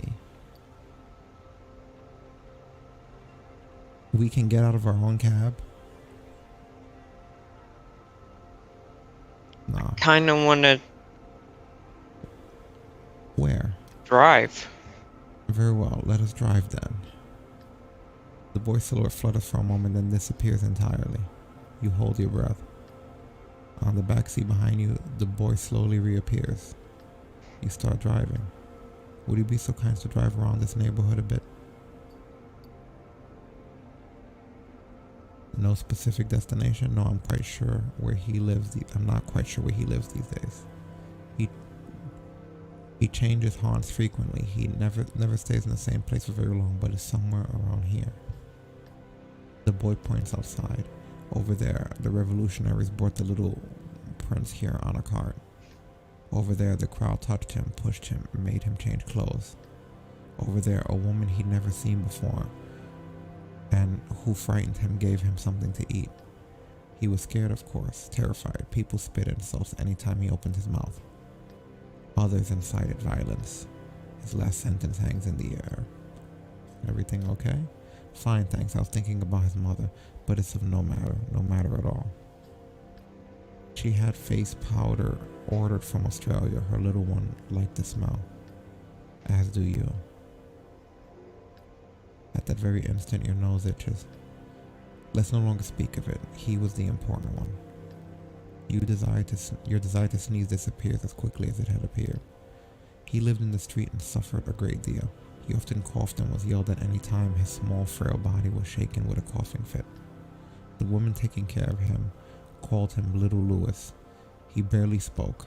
He was not allowed to go outside. An odd smell fills the cab. His life was reduced to a series of apartments, bedrooms, living rooms. More of a perfume than a smell. His life was reduced to presentations, low bows, and strict rules that came out of nowhere. Orange blossom. Your taxi suddenly smells of orange blossom.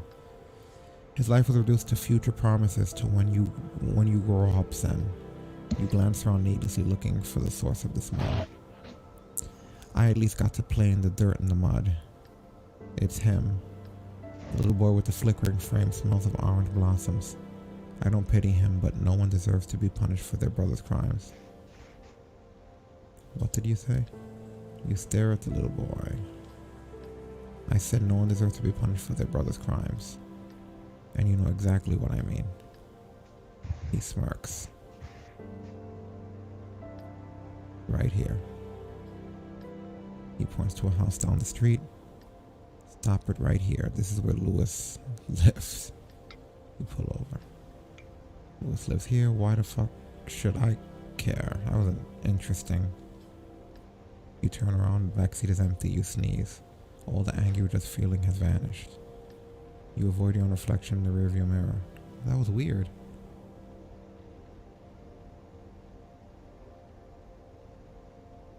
The hell was that? So is that pretty much stating that we went to jail for our brother's actions? Yep.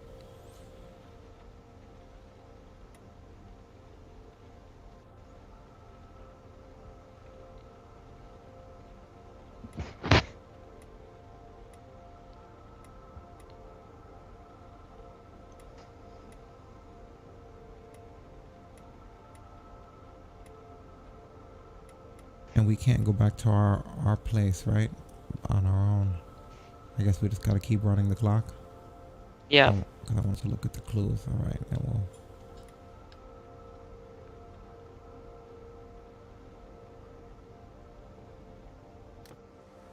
The passenger slips into the back seat, dragging a backpack that apparently weighs a ton. You want me to put that in the trunk? He refuses politely with a shake of the head. nice, but I'm gonna have to get used to keeping it with me. It's gonna be on my back for an entire month. You smile and start the cab. A glance in the rearview mirror, your passenger is rather young and the camera around her neck looks very expensive. Her backpack, scarf, and clothes are fairly worn.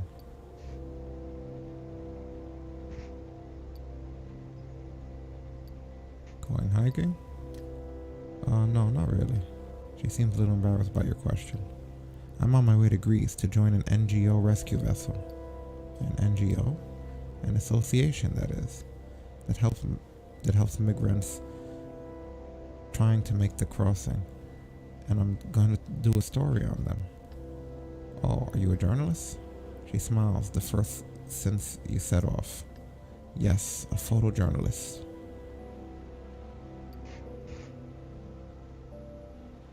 They make the crossing even in the winter. They make the crossing whenever they get the chance, regardless of the time of year or weather. The EU has just closed its surveillance and rescue program. Only non-governmental associations are doing anything to help now. So I'm on my way. I volunteered, even made a fuss to get the assignment. The voice of tone is increasingly shrill. I read first-hand accounts. I talked to journalists who have worked on the subject. I can't just ignore the whole thing. She gives a short laugh. I even played a video game about refugees. Beautifully done, really powerful. I knew I couldn't just sit back and watch. This is my first chance to show the world what was going on there. Your passenger's phone starts to ring. Oh, sorry, As she glances at the caller name, her face freezes. She sighs, a troubled smile flickering across her face, then takes the call. Hi, Dad. I'm in the cab, right, yeah, I told you. I tried, but he wouldn't change his mind. Come on, Dad. I already told you I'll be fine. They wouldn't be sending me if there were. She moves the phone a bit farther from her ear. Come on, Dad, stop. Dad. Listen, everything's gonna be fine. I'll be there for 20 days with a group of professionals who have been doing this for years. That's right, a group of rescue professionals. Would you just stop? She sighs heavily. It's no use. She's been down this road 1,000 times. I'll help her out. We're about to get to a tunnel, mademoiselle. You're going to cut out. The young woman looks up at you in surprise. Then her face lights up. Did you hear that? I have to go. I'll call you back as soon as I'm... She's interrupted again. That's right. I'll call back. She hangs up wide-eyed and breathes a long sigh. My parents, they can be a little much at times. She smiles. Anyhow, thanks for jumping in there.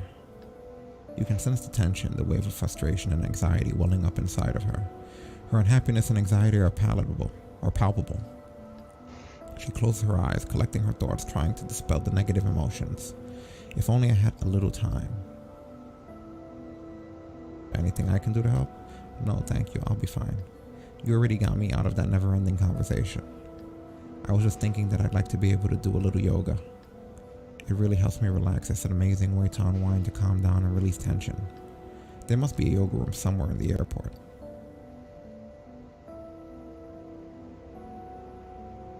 I can pull over if you'd like. She looks at you closely, not sure what to think. What do you mean? There's a gas station up ahead, a rest area for truck drivers. There won't be anyone there right now. Alright, sure, why not? There's no more talk for a few minutes. Your passenger glances out the window every now and then. You drive past the gas station, the main building, the trucks, then get to a small, quiet rest area. A cleaning lit up by your headlights, and the moon suddenly appears. There's no one around. The air is cool. The young woman leans in towards you. Is this the place? You nod. It's incredibly calm, as if it were in the middle of the woods. Her eyes take in every detail, every tree and bush. Do you come here often? I guess I'll put whenever I can. She nods, she understands. It's so quiet, even in the middle of winter it looks so peaceful. She reaches for the door handle. You won't leave without me, will you? Of course not. She gets out of the cab and puts her things on a picnic table. The wind is chilly, she shivers. She gives you one last look, then closes her eyes. For a minute or two you watch her doing yoga exercises. Her eyes remain closed, her face gradually starts to relax. A truck behind you pulls out of the rest area. The place has a calming effect on you too. Some summer nights you come here to nap. The young woman is stretching now. The headlights cast soft shadows among the dark foliage. In the winter, you smoke a cigarette or two, waiting for potential clients to land. The young woman gets back in the cab. She says nothing, there's no need. You sense she's recovered her calm and she is ready to face the rest of her journey. You drive away, leaving behind the clearing, the rest area, the gas station. The young woman is sleeping. The road keeps passing by, and before long, you're approaching the airport. A moment later, you turn down the radio. The song fades. I'll pull up over here. It'll be easy for you to get out of the cab. You get to the airport drop-off zone. A couple of colleagues greet you with a wave. A few bleak-looking passengers are struggling with the huge suitcases in their car trucks. A security guard sitting on the luggage cart smokes a cigarette, clearly exhausted. Your passenger pays the fare, collects her things, but doesn't leave the cab. Thank you for getting me out of that horrible phone call. I love my parents, but they are suffocating.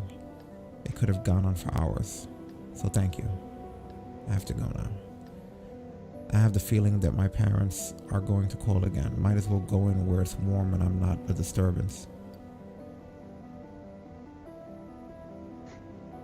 I say take care of yourself. I will, promise. She gets out the cab with all her gear. Your eye follows her. She heads to the terminal. The airport doors close behind her. You sit there a minute or two, all by yourself. There's no one around. May as well head out as soon as possible.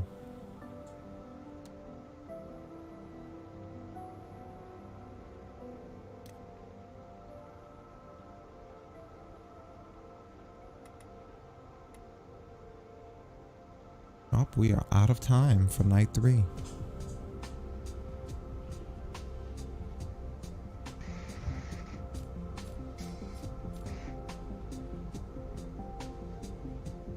How many nights is one case? No clue. I'm assuming until we find out who the suspect is.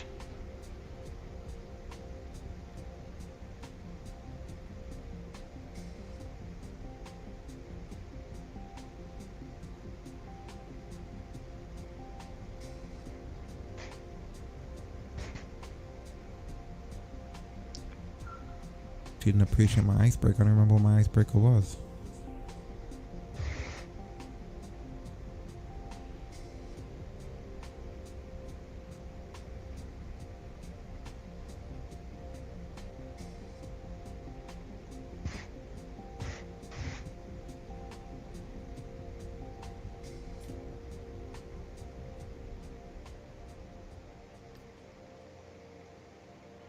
You look at the new evidence on the table. It'll take you a while to read everything carefully.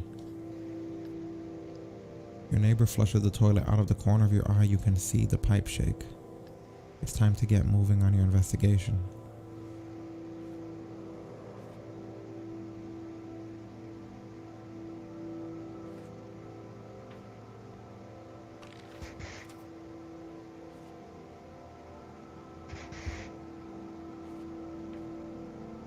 So we can only read one of these.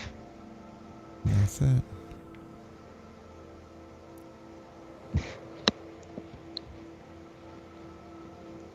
Slowly filling out.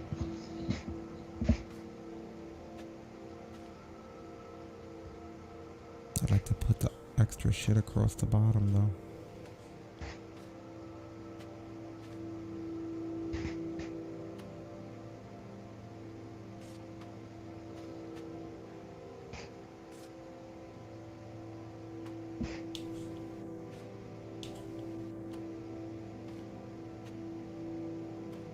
See, we have more on the bottom than on the top. But as soon as we find one link, you know it's going to just like be a snowball.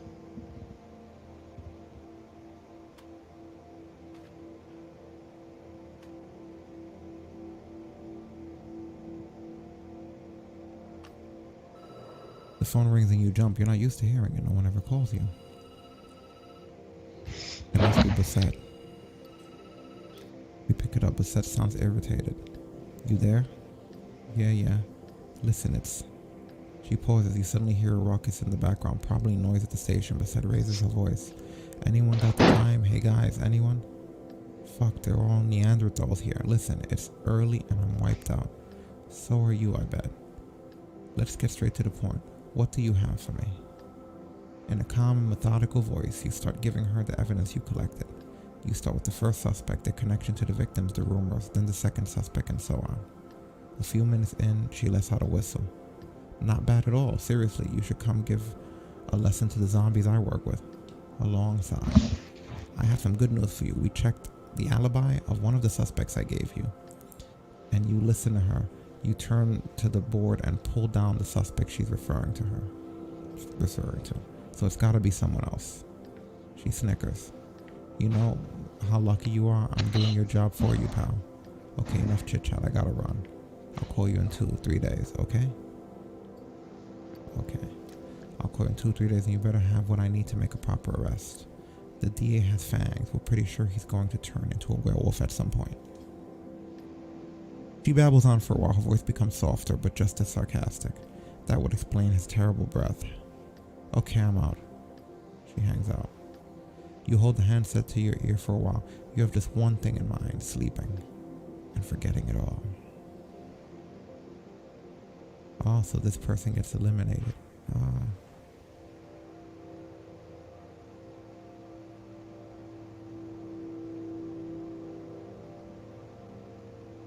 With a heavy hand, you wipe your tired face. You open the sofa bed and lie down. The good old sofa bed. The events of the day run through your head.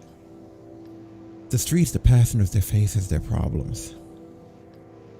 Your brain is running at full speed. Your body aches and you are in pain. Until you need more sleep. You glance at your investigation board. It's slowly filling up. You wipe your hand over your face like it'll help sleep come. Your fingers are shaking, stressed probably. You shake your head and your mind wanders for a second. Just when you're about to fall asleep, you think you hear a voice in the distance. He's crying. You jump without understanding where the voice is coming from. Outside, Paris is waking up, and you fall asleep.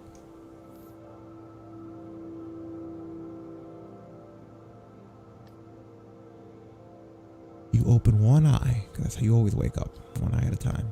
Your attention turns to shouting upstairs, a door slamming, typical. You get up quickly. And a few minutes later, you're outside of your studio.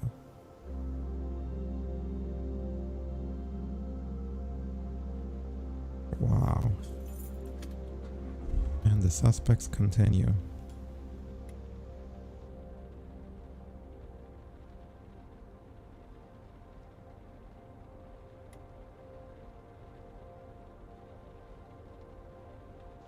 Alright, I think that we've made it far enough. And we're gonna wrap up here. For the time being, the being of time. And we're gonna do this another time. This has been fun, right? I think this is interesting in some ways. It's getting good. Yeah, it definitely is. Very intriguing. This was a good first run. Started out with Power Rangers, ended with the Ghost. Very cool stuff. Alright, guys. We're out of here. Shut it down.